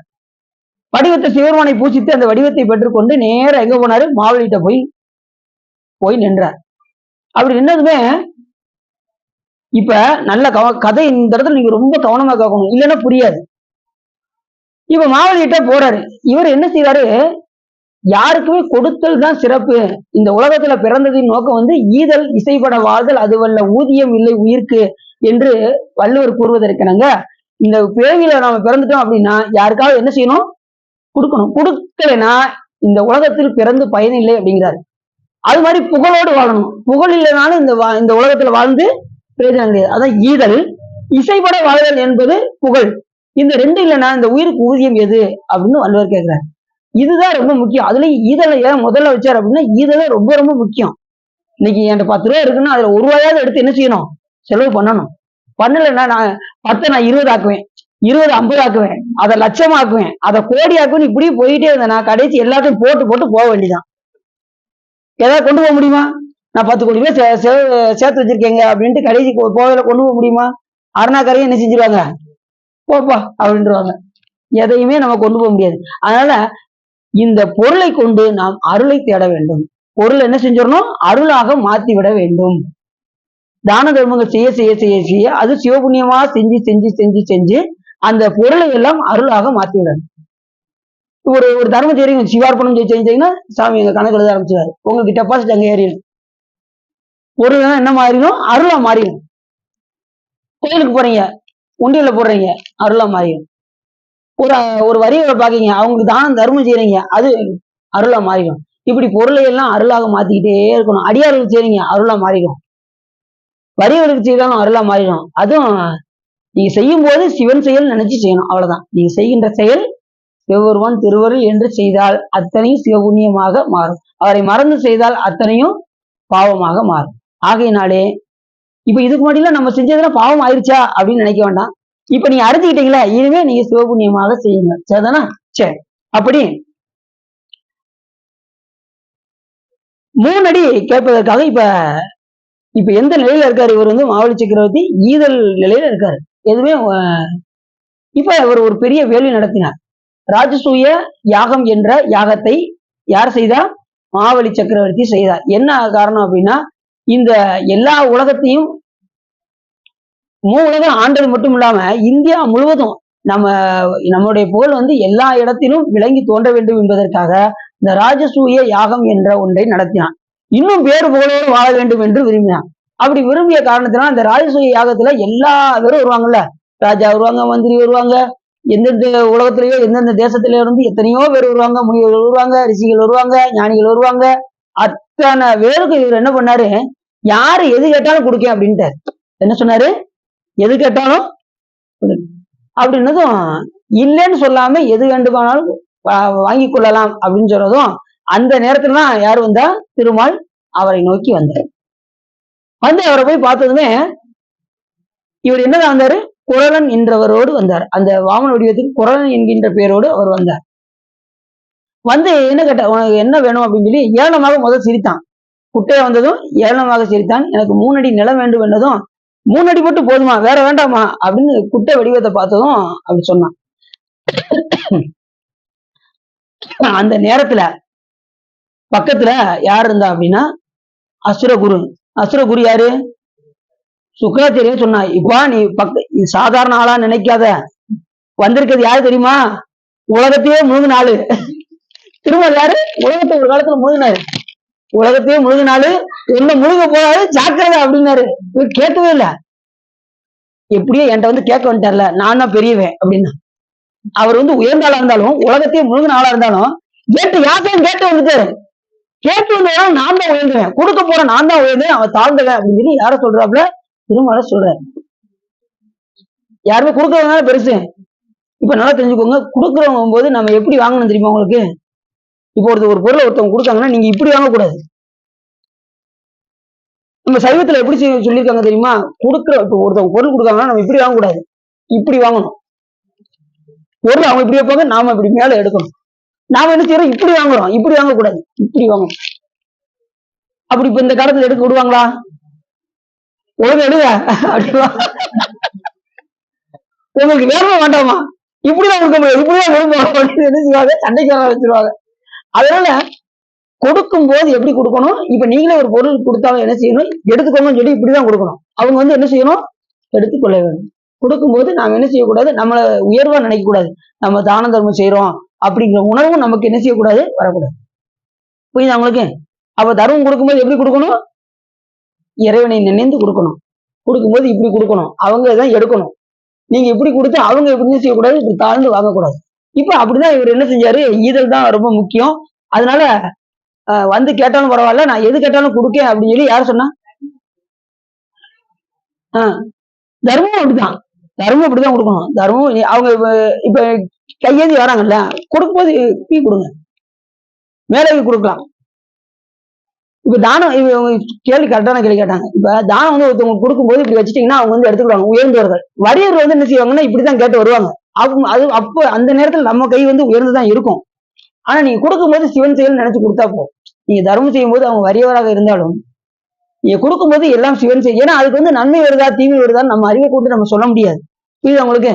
இப்ப நீங்க கொடுக்கக்கூடிய தான தர்மத்துக்கு உயர்வா தாழ்வா இல்ல எந்த நிலையோட நம்ம செய்யறோம், நான் என்கின்ற உணர்வோடு நான் செய்யறேனா அப்படிங்கறத நமக்கு தெரியாது. எல்லாம் இறைவனுக்கு தான் தெரியும். அதனால செய்யற செயலை எல்லாம் சிவன் செயல் நினைச்சு நீங்க தரமோ இல்ல தர்மமோ நீங்க செய்யுங்க. புரிஞ்சுச்சா? அப்படி இந்த சுக்காச்சாரியர் என்ன பண்ணாரு? இப்ப வந்திருக்கிறது சாதாரண ஆளு கிடையாது. நீ குட்டையா இருக்கான்னு நினைச்சு நீ நம்பிராத, உலகத்தையும் முழுங்கினாலு அப்படின்னு சொல்லி இவரை நம்பவே இல்லை. உடனே இவர் என்ன பண்ணாரு? தண்ணி இப்ப நீ 3 உலகம் கொடுக்குற அப்படின்னா 3 அடி நிலம் எனக்கு கொடுக்குறேன்னா எனக்கு தாரவாத்து கொடு அப்படின்னு சொல்லி ஒரு கையை நீட்டாரு. யாரு? திருமால் கேட்டார். அந்த நேரத்துல இவர் என்ன செஞ்சாரா? வண்டு வடிவத்துல உள்ள போயிட்டாராம். யாரு? சுக்காச்சாரியர் வண்டு வடிவத்துல உள்ள போய் அந்த இதை போய் அடைச்சு நிறுத்திட்டாராம். தண்ணி வெளியே வரவே இல்லையா. இப்ப அந்த நேரத்துல இவர் குட்டை வடிவத்துல போனாரா, தர்ப்ப புல் எடுத்து ஒரு குத்து குத்துனாராம். யாரு? திருமல். திருமல் போய் என்ன செஞ்சாரு, அந்த தர்ப்ப புல்லை எடுத்து அந்த இது தாரவாத்து கொடுக்குற அந்த இதுல உள்ள அந்த ஓட்டல இவர் போய் அடைச்சிருந்தாரு பாருங்க. ஒரு கண்ணை குத்துனா அவர் 2 கண்ணும் போயிடுச்சான். யாருக்கு? சுக்கராச்சாரியர். 2 கண்ணையும் இழந்தாரு சுக்கராச்சாரியர். யாருக்காக? மகாபலி சக்கரவர்த்திக்காக அவர் 2 கண்ணையும் இழந்துட்டாரு அசுரகுரு. அப்படி விட்டதுமே உடனே என்ன பண்ணாரு, தாரை வார்த்து கொடுத்தார். உடனே ஒரு அடி மேல அளந்தார், ஒரு அடி விண் அளந்தார், ஒரு அடி விண்ணும் ஒரு அடி மண்ணும். அடுத்து 3வது அடி எங்க வைக்கன்னு கேட்டாரு. என் தலையில வைங்க அப்படின்னாரு. எங்க கேட்டாரு? ஒரே நமக்கு உள்ளது. அப்படி 3வது அடி வச்சதும் என்ன பண்ணாராம், பெற்று அவரு புகுந்து மாவழி 3 அடி கொடுக்கவும் உடனே மண்ணுலகத்தை ஓரடியாகவும் விண்ணுலகத்தை ஓரடியாகவும் ஆனது. 3வது அடியை என் தலையில் வைத்து அழுத்தி பாதாளத்தில் வைத்து இந்திரனுக்கு அவருடைய இதை பரிசளித்தாராம் திருமால். இப்ப அவருடைய ஆட்சியெல்லாம் கைப்பற்றிருந்தானா, இந்திரனுடைய ஆட்சியெல்லாம் கைப்பற்றியிருந்த காரணத்தினால இவர 3வது அடியில பாதாளத்துல ஒரே அமுக்கு. தலையை வச்சதுமே பாதாளத்துல போயிட்டாரு. யாரு? நமது மாவாளி சக்கரவர்த்தி. இப்ப இவனுடைய அரசு உரிமை எல்லாம் யாருக்கு? மறுபடியும் இந்திரனுக்கு கொடுத்தார். இப்ப முறையிட்டது யாரு? இந்திரன் தான் வந்து இவரிடம் முறையிட்ட காரணத்தினால் மறுபடியும் அவர்களுக்கு அரசுரிமை கொடுத்தார். 2வது யாகங்கள்லாம் சிறப்பாக நடக்க வைத்தார். அப்படி யாகங்கள் நடக்கலைன்னா தேவர்கள்லாம் என்ன செய்ய முடியாது, வாழ முடியாது என்ற காரணத்தினால் அவர்களுக்கு இதை பரிசாக அளித்தார் பெருமாள். புரியுதா உங்களுக்கு? யாருடைய அருள்நாள்? சிவபெருமானுடைய அருள்நாள். நல்லா தெரிஞ்சுக்கோங்க. இப்ப 3 அடி அவருக்கு எப்படி வளர்ந்தாரு? சிவபெருமானை சிவபூஜை செய்து அபிராமேஸ்வரம் என்ற சிவலிங்கத்தை நிறுவி சிவபூஜை செய்து அந்த வடிவத்தை பெற்று வளர்ந்து கொண்டே சென்றார். அந்த நேரத்தில் அவர் எதை நினைத்தாரா, ஊழிதோர் ஊழி முற்றும் உயர் பொன் நொடித்தான் மலையை என்று கைலாய மலையை தியானித்தார் என்று மற்றொரு புராணம் சொல்லுது. இந்த புராணத்துல இப்படி சொல்லல. ஆனா மற்றொரு புராணத்தில் என்ன சொல்லுது, கைலாய மலையை தியானித்து தியானித்து அவர் வளர்ந்து கொண்டே சென்றார் அப்படின்னு வருது. கைலாய மலை என்ன செய்யும்? ஒவ்வொரு நாளும் வளர்ந்து கொண்டே போகும். எத்தனை உயிர்கள் மோட்சம் அடைஞ்சாலும் அந்த கைலாய மலை இடம் கொடுத்துக்கிட்டே இருக்கும், புரிஞ்சுக்கிட்டே போகும். இப்போ ஒரு கோடிக்கணக்கான உயிர் முக்தி அடையும்னு வச்சுக்கோங்க, அங்க மறுபடியும் ஒரு கோடிக்கணக்கான இடம் அங்க இருக்கும். இப்படி நாளுக்கு நாள் அது வளர்ந்து கொண்டே ஊழிதோரூழி முற்றும் உயர் பொன்னொடி தான் மலையை சூழிசையின் கரும்பின் சுவைபட நாவலன் ஊரன் சொன்ன ஏழிசை இந்தமிழால் இசைந்தேற்றிய பத்தியையும் ஆழி கடலையா அஞ்சேயப்பிற்கு அறிவிப்பதே என்று சுந்தரம் சுவாமிகள் வார்த்தையாக சொல்றார். அப்போ ஒவ்வொரு நிலையிலையும் கைலாய மலை என்ன செய்யும்? வளர்ந்து கொண்டே செல்லும் என்ற அடிப்படையில்.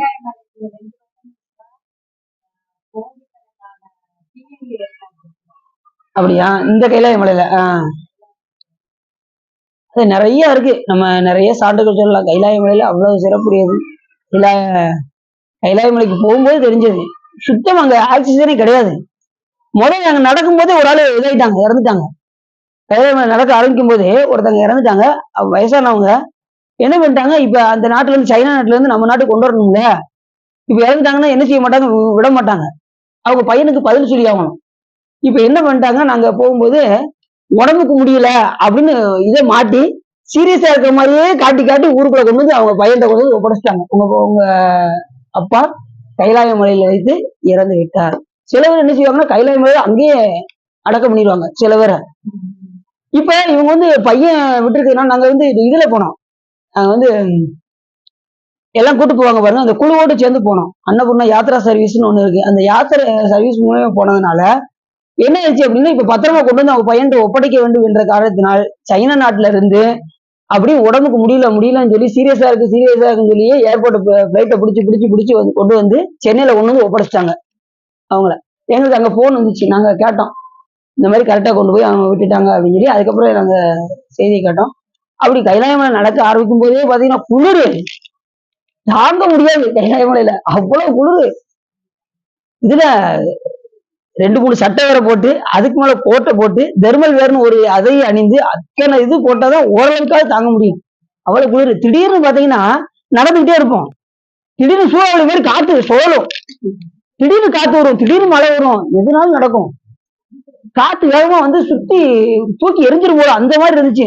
இன்னைக்கு நமக்கு கைலாய மலையில சுவாகா அப்படின்ட்டு ஓடி அப்படியே உட்காந்துட்டேன். நடந்துகிட்டு இருக்கும்போது கரெக்டா பாத்தீங்கன்னா கொஞ்ச நேரம் கழிச்சு அப்படியே நின்றுச்சு. அதுக்கப்புறம் உயிர் கிடைச்சிருச்சு அப்படின்ட்டு வளர்ச்சி நடக்க ஆரம்பிச்சு.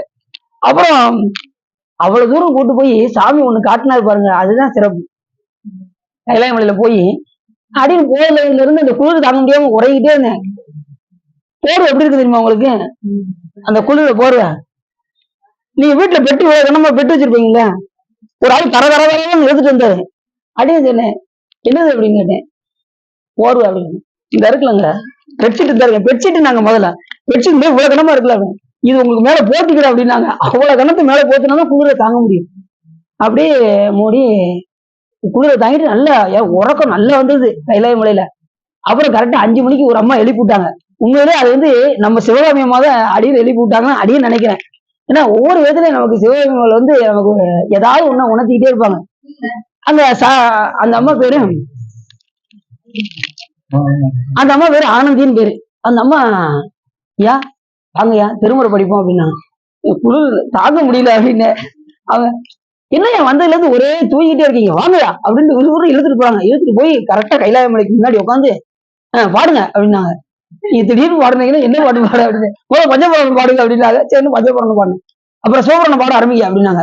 சிவபுராணம் நமச்சிவாய வாழ்க நாதந்தாள் 3வது வரி நமச்சிவாய வாழ்கன்னு சொன்னதுமே லேசா உச்சியில லேசா அந்த பொன்னிறம் தோன்றினது.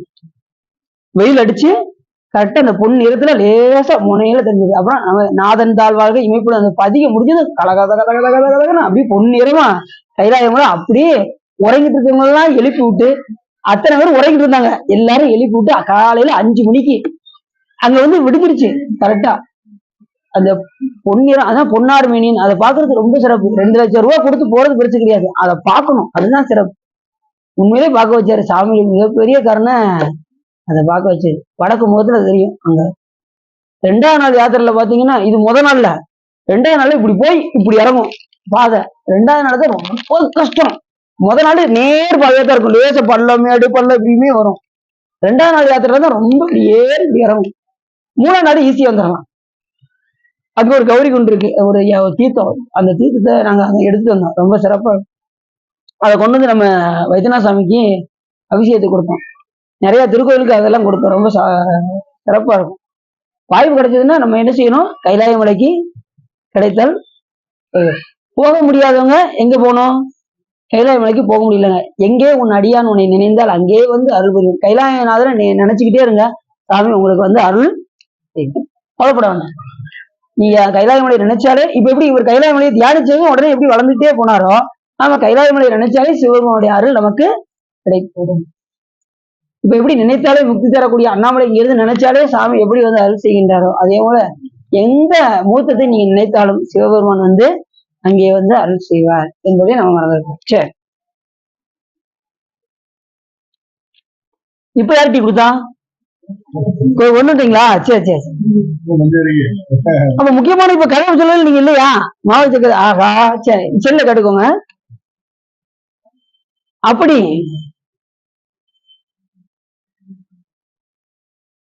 பாதாளத்துல, பாதாளம் எப்படி உலகம், கீழ் உலகம். அந்த உலகம் வந்து நாகலோகம் என்று பேர். பாதாளத்துல அமுக்கினார் அப்படின்னா அதில் இதுக்கு இது வந்து நாம இருக்கக்கூடியது மையமான உலகம். இதுக்கு மேல் உலகம் இருக்கு, கீழ் உலகம் இருக்கு. அதல விதல சுதல தராதல மகாதல ரசாதல பாதாள, கீழே இருக்கக்கூடிய 7வது உலகம் தான் பாதாள உலகம். அதுக்கு மேல ஒரு உலகம் கிடையாது. அதுக்கே யாரு இருப்பான்னா சாமியுடைய திருவடிதான் இருக்கும். அதான் கீதம் இனிய குயிலே கேட்டிய எங்கள் பெருமான் பாதம் 2 வீணவில் பாதாளம் 7 கப்பால். சாமியோட திருவடி எங்க இருக்கு, பாதாளம் 7க்கும் கீழே. அப்ப அதுக்கு மேல உலகம் கிடையாது, பாதாளம் வரைக்கும் உலகம் போகுது. அந்த பாதாளத்துல அமுக்குனாரா இந்த மகாபலி சக்கரவர்த்திய, அதுக்கு மேல போக முடியாது. ஏன்னா சாமி திருவடி இருக்கின்ற காரணத்தினால் அதுல அமுக்கினதும் உடனே அவர் என்ன செஞ்சிட்டாரு, அதுக்கப்புறம் அவருடைய அரசை இந்திரனுக்கு பைசா கொடுத்தார். அப்படி கொடுத்தது மீண்டும் என்ன பண்ணாரு அப்படின்னா, மறுவரும் காஞ்சி வரைப்பின் தன் நறுமலர் சடை அபிராம நாயகன் பிறைமொழி காட்டுவான் வாமன பெயர் நிறைகுணர் குண்டம் நிகழ்ந்த நீடிய. காஞ்சியில இருந்து மறுபடியும் எங்க வந்தாராம், அபிராமேஸ்வரரை வந்து வழிபாடு செய்தார். அவரை என்ன செஞ்சாரோ, குண்டம் அமைத்து ஒரு தீர்த்தத்தை உண்டாக்கி சுவாமியை பூசித்தார். பூசித்ததும் அவருக்கு என்ன உண்டாச்சான், இப்ப வாமன வடிவம் எடுத்தாச்சு, அவருக்கு அரசுரிமை அவருக்கு கொடுத்தாச்சு. மகாபலி சக்கரவர்த்தி ஒரே அவரை ஒரு வழி பண்ணிட்டாரு. பண்ணி முடிச்சுட்டு மறுபடியும் எங்க வந்தாராம், நேரா எந்த மூர்த்தத்தை அவர் வழிபாடு செய்து அந்த வாமன வடிவத்தை பெற்றாரோ அதே சிவலிங்க மூர்த்தத்தை வந்து மறுபடியும் வழிபாடு செய்து புண்ணிய பூமல் ஆட்டில போர்விடை அண்ணலை தொழுதல் கலைந்து போதருக கண்ணுதல் மகிழூரும் காட்டி பூந்துழலாய் பண்ணவன் ஆயிடை பணியினை வேணும். இப்ப என்ன செஞ்சாரா, மறுபடியும் வந்து அந்த சிவலிங்க மூர்த்தத்தை அவர் வந்து பூசித்து ஓரவந்து அந்த திரு விக்ரம அந்த வடிவத்தை இறைவனுக்கு காட்டி அங்கேயே இறைவன் திருமுன்பில் இருப்பாராங்க. அந்த வாமன வடிவம் எப்படி வளர்ந்து போய் நின்னாரோ அதுக்கப்புறம் அவரால் என்ன செய்ய முடியல, குட்டே ஆக முடியல. அந்த எப்படி அந்த உலகோடு இருந்தாரோ அதே வடிவத்தோடு வந்து பூஜித்து சிவபெருமான் திருமுன்பு அப்படி வந்து நின்னாராம். உடனே சிவபெருமான் அவரை என்ன பண்ணாரு, அவரை தன் பழைய நிலைக்கு கொண்டு வந்து அவரை மறுபடியும் கொண்டு வந்து. இப்ப இது வந்து வேற இதுல என்ன போட்டிருக்குன்னா, இப்ப மற்றொரு புராணத்துல என்ன போட்டிருக்குன்னா, இப்ப வந்து இவருக்கு வந்து சற்று ஒரு ஆணம் வருமா, நம்மளாலதான் இந்த உலகையும் அளக்க முடிந்தது அப்படிங்கிற அந்த ஆணம் வரும்போது சிவபெருமான் அப்போது கங்காளன் என்கின்ற வடிவத்தை எடுப்பாராம். சிவபெருமானுக்கு அந்த 25 மாகேஸ்வர முதத்துல ஒரு வடிவம் என்னன்னா கங்காளன் என்கின்ற வடிவம். கங்காளன்னா நிறைய பேர் என்ன நினைக்கிறாங்க, கங்கையில தலை வைத்த கோலம்னு சொல்றாங்க. அது கிடையாது. கங்காளன் வேற, கங்கையை தலையிலிருந்து வந்து கங்காதரன் என்று பெயர். கங்கையை தலையில் இணைந்தால் கங்காதரன் என்று பெயர். இப்ப வந்து கங்காளன் அப்படின்னா என்ன அர்த்தம்னா, திருமாலுடைய முதுகெலும்பு இருக்கு பாருங்க, அத உடைச்சு அப்படி தூக்கிய திருக்கோலம் தான் என்னதான் கங்காளன் என்று. அவர் ஆணவத்தை குறைத்து கங்காளன் சொல்றாருல, அந்த கங்காளன்னா திருமாலுடைய அந்த முதுகெலும்பை உடைத்து தூக்கிய கோலம் தான் கங்காளன் என்று பெயர். அந்த எலும்பை முறித்த அந்த இதைத்தான் கங்காளன் என்று பெயர். அந்த திருக்குறள் அந்த 25 மாகேஸ்வர முத்தத்தில் நீங்க விளக்கு எடுத்து படிச்சீங்கன்னா அந்த கங்காளன் இதுல இதைத்தான் சொல்லியிருப்பாங்க. வாமன வடிவம் எடுத்துக் கொள்ளும் போது அவருடைய ஆணவத்தை ஒடுக்குவதற்காக சிவபெருமான் எடுத்த வடிவம் கங்காளன் என்று பெயர் அப்படின்னு நம்ம அறிஞர் ஏற்கனவே படிச்சிருக்கேன். அதை வச்சு உங்களுக்கு சொல்றேன். அந்த இப்போ இப்படி அவர் எந்த ஒரு வடிவம் எடுத்தாலும், யாரு திருமால் எந்த வடிவம் எடுத்தாலும் யாரை பூசிக்கணும், சிவபெருமானை பூசித்து தான் அந்த வடிவத்தை பெற முடியுமே தவிர மறுபடியும் அந்த வடிவத்துல இருந்து இறங்க வேணும்னாலும் சிவபெருமானை பூசிக்கத்தான் செய்யணும். முடிவு என்னன்னா, சிவபூஜை அல்லாமல் எதுவுமே இந்த உலகத்தில் இல்லை என்பதுதான் காஞ்சிபுராணம் முழுக்க முழுக்க நம்ம சொல்லக்கூடிய கருத்து. என்னது, சிவபூஜை சிவபூஜை சிவபூஜைக்கு இங்கியது இந்த உலகத்தில் எதுவுமே கடைசி அந்த வடிவத்தை கொண்டு அங்கே இருப்பாராயினார். அந்த அபிராமேஸ்வர லிங்கத்திலே இருந்தாராம் யாரு, நமது திருமால் அப்படின்னு இந்த கதை முடியுது. அபிராமேச படலம் இப்படி ஒவ்வொரு நிலையையும். அப்ப என்ன, அவரு எடுத்த 10 வடிவத்தையுமே சிவபூஜை செஞ்சிருக்காரு. எங்க காஞ்சிபுரத்துல வந்து சிவபூஜை செஞ்சுதான் அந்த வடிவத்தை பெற்றிருக்கின்றார் என்பதை நாம மறந்து விடக்கூடாது.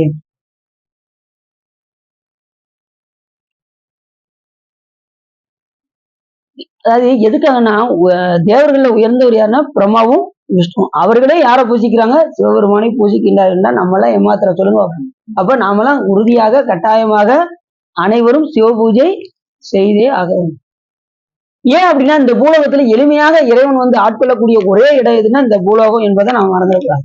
புவனியில் போய் பிறவாமையில் நாள் நாம் போக்குகின்றோம் அவமே இந்த பூமி சிவன் உய்ய கொள்கின்றவாறு என்று நோக்கி திருப்பெருந்துறை உறைவாய் திருமாலாம் அவன் விருப்பு எய்தவும் மலரவன் ஆசை படரவும் அலர்ந்தமை கருணையும் நீயும் அவனியில் புகுந்து எம்மை ஆட்கொள்ள வல்லாய் ஆரமுதே பள்ளி எழுந்தருளாயே என்று கூறுவதற்கிணங்க, இந்த பூமியில் எளிதில் ஆட்கொள்ளக்கூடிய ஒரே இடம் இந்த பூலோகம். சிவபெருமான் எப்படி இருக்காரு, எல்லாருக்கும் அருள் செய்வதற்காக இங்கே சிவலிங்கமாக இருக்கின்றார். வேற எங்க போனாலும் சிவலிங்க மூர்த்தத்தை நீங்க பார்க்க முடியாது.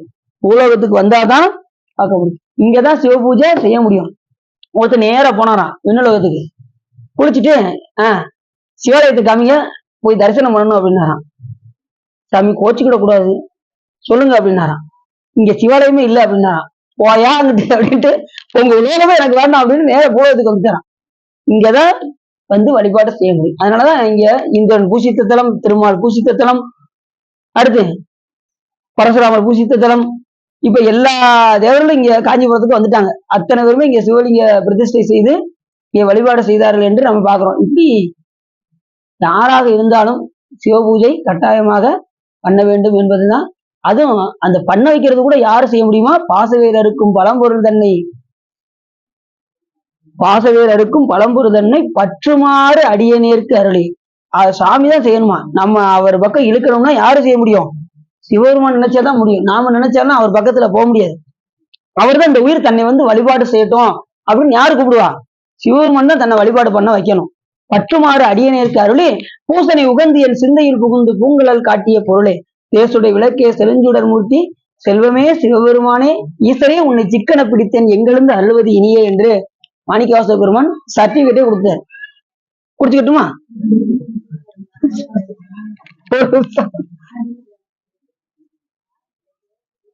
சொல்றேன் சொல்றேன் விடமாட்டேன் அப்படிங்களா? கொஞ்சம் மட்டும்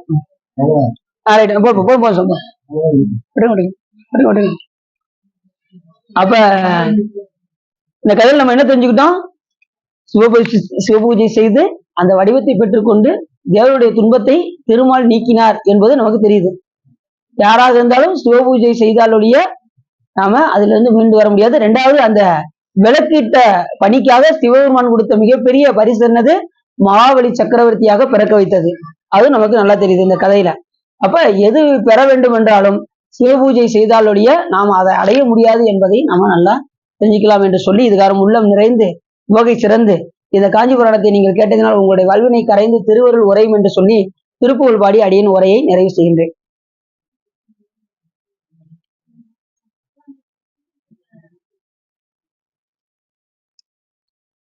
அதுக்கு முன்னாடி ஒரு சின்ன இது, திருநாளை போவார் அடியாரை பத்தி கொஞ்சம் சொல்றாங்க. இன்னைக்கு வந்து திருநாளை போவார் நாயனார் குரு பூஜை.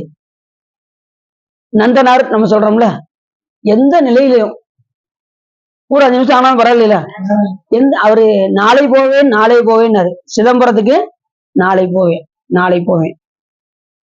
அவரு எந்த நிலையிலையும் முதல்ல எங்க போனாரு? திருப்புங்கூர் போய் வழிபாடு செய்தார். இருக்கிற அந்த சேரியில் இருக்கக்கூடிய அத்தனை பேர்களையும் அடியாராக மாற்றிய ஒரே பெருமை நந்தனாருக்கு மட்டுமே உண்டு. சேரில் இருக்கிறாரெல்லாம் வழிபாடு செய்ததும் ரொம்ப கஷ்டம். அத்தனை பேருக்கு மத்தியில, அந்த சேரில் இருக்கிறவங்களுக்கு மத்தியில அங்கேயே பிறந்து வாழ்ந்து சிவபெருமான பூசிக்கணும் அப்படின்னா பண்டை தவம் அவருக்கு துணை செய்தது. எந்த சேரியில பிறந்தாலும் சரி ஈசனை வழிபாடு செய்யணும், இல்லைன்னா என்ன ஆயிரும்? பிறவி எடுத்து வீணா போயிடும். அப்படி அந்த சேரியில இருந்தாலும் கூட அத்தனை பேரையும் அடியாராக ஆக்கி திருப்பூர்கூர் அவர்களை செல்ல வைத்து அந்த நந்தியை விளக்க வைத்த ஒரே பெருமை அவருக்கே உண்டு. வந்து அத்தனை பேர் வழிபாடு செய்யறாங்க. தாழ்வா இருக்கிறவங்க அந்த காலத்துல என்ன செய்ய மாட்டாங்க? உள்ள திருக்கோயிலுக்கு போக மாட்டாங்க. தாழ்ந்த குலத்தில் பிறந்திருந்தால் உள்ளே செல்ல முடியாது என்ற காரணத்தினால் வெளியே இருந்து திருப்பதிகம் பாடி நந்தியவே விலக வைத்த ஒரு பெருமை திரு நாளை போவாரையே சார். அப்படி நாளை போவேன் என்று ஒவ்வொரு நாளும் எதிர்பார்த்துட்டே இருக்காரு. திடீர்னு சாமி திருவருளால கடைசி அங்க எங்க போயிடுறாரு?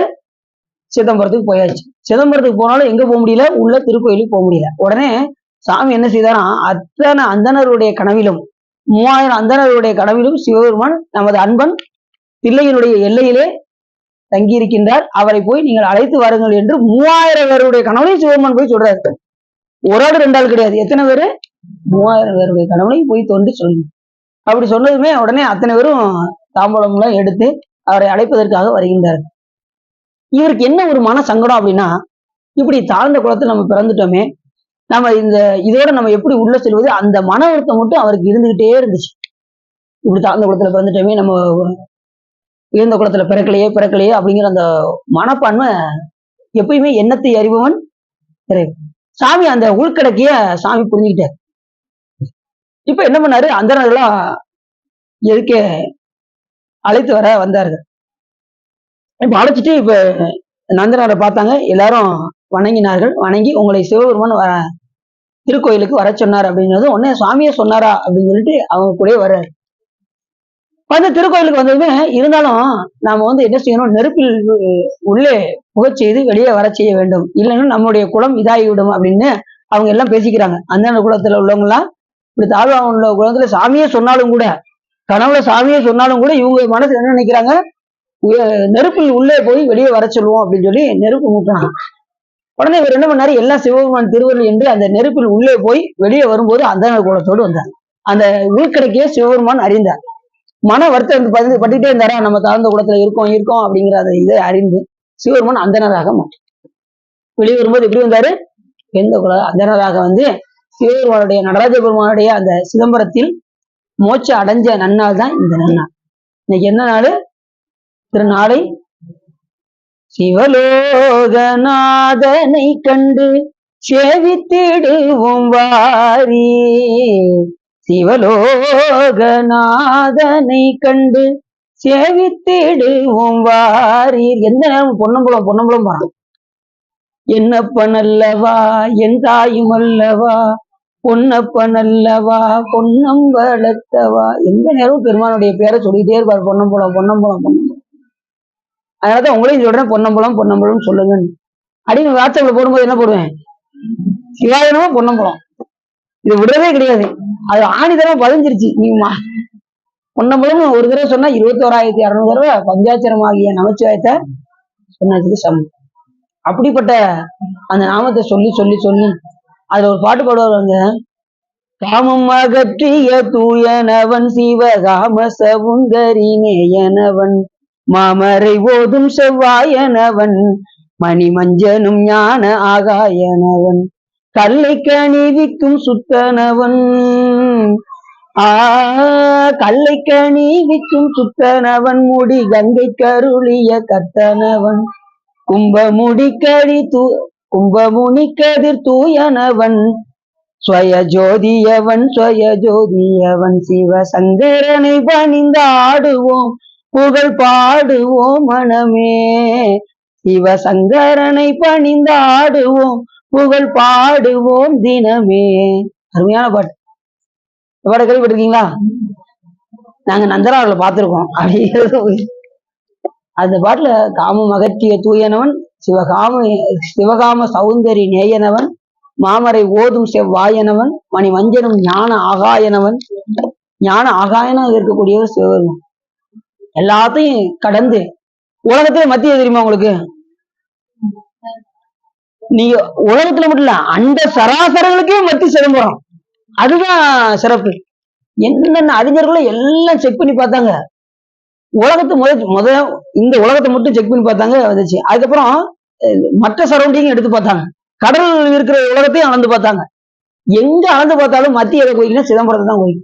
சரி, சிதம்பரத்துல எது மத்தின்னு பார்த்தா நடராஜன் நடனக்கூடிய அந்த சபையை குறிச்சதான். அந்த சபையில எது மத்தின்னு பார்க்கும்போது நடராஜனுடைய மூத்தத்தை குறிச்சதான். சரி, அதுல ஒரு புள்ளி பாயிண்ட பார்ப்போம் அப்படின்னு பார்த்தா சாமி அந்த தூக்கிய திருவடியை தூக்கி இருக்காரு. அதுல அறிவிப்பாங்க தூக்கிய திருவடியில உலகத்திலே மத்தி எதுனா சாமியுடைய அந்த குஞ்சித பாகமாக விளங்கக்கூடிய தூக்கிய திருவடியில் அந்த பாயிண்ட் உலகத்திலே மத்தி எதுனா சாமியுடைய திருவடி. சாமி அங்க இருந்துதான் அரசாட்சி புரிகிறார். அத்தனை லோகத்தையும் சாமி சிதம்பரத்துல இருந்துதான் அரசாட்சி புரிகின்றார். அதனாலதான் நடராஜன் என்று பேர். ராஜாவாக இருக்கிறார் சாமி எங்க? சிதம்பரத்துல. நீங்க எல்லா கோயிலையும் பள்ளியில பூஜை வெள்ளத்திலேயே முடிஞ்சிடும். பாத்திருக்கீங்களா? மேக்சிமம் எத்தனை மணி வரைக்கும் ஒவ்வொரு திருக்கோயிலையும் நடக்கும்? 9:01 ஒரு கோயிலையும் இருக்காது. 9 மணி வரைக்கும் இருக்கும். 9:01 அடைச்சிட்டு வெளியே வந்துடுவாங்க. சில கோயில்களை கொஞ்சம் ஒரு விழா காலங்கள ஒரு 9:30 மணி ஆகணும் வைங்க. ஒரு விழா காலங்கள ஒரு 9:30 மணி ஆகி நட சாத்திடுவாங்க. எல்லா திருக்கோயிலும் நட சாத்திடுவாங்க. ஆனா சிதம்பரத்துல மட்டும் 11 மணிக்கு நடக்கும்.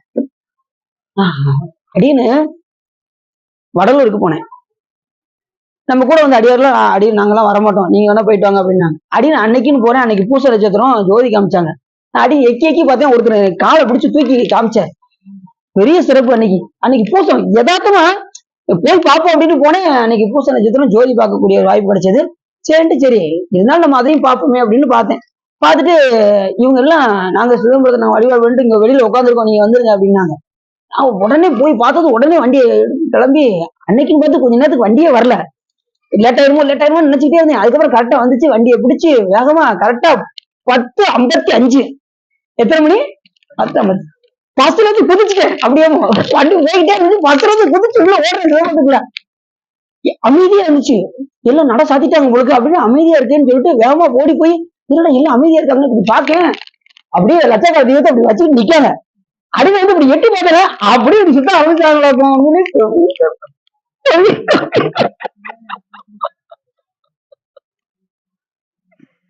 பெரிய கருமையா லட்சம்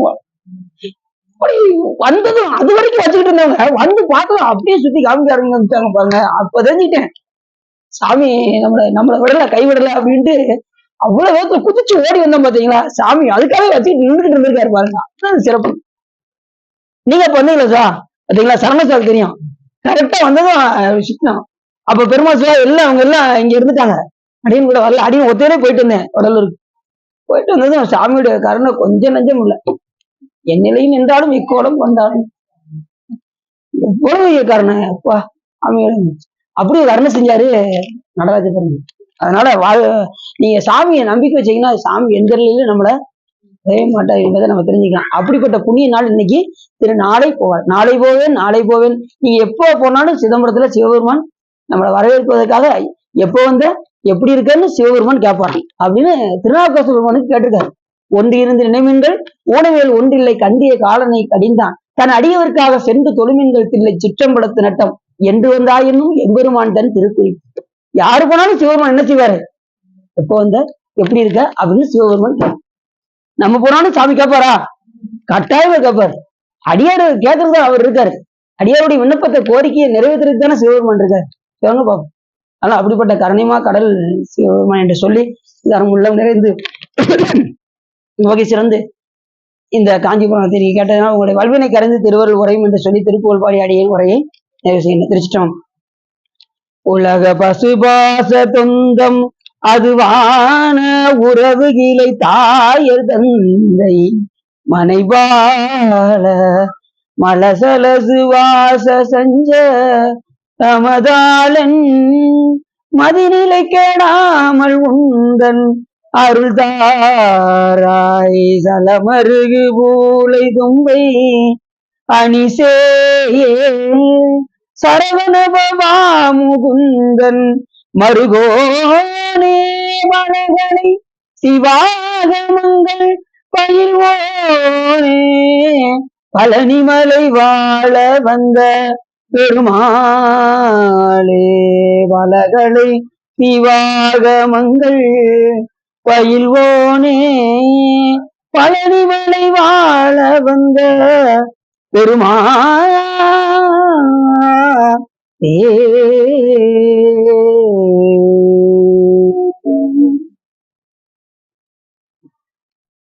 கைலாய பரம்பரை சிவஞான போத நெறி காட்டும் இல்வாய்மை மெய்கண்டான் சந்ததிக்கு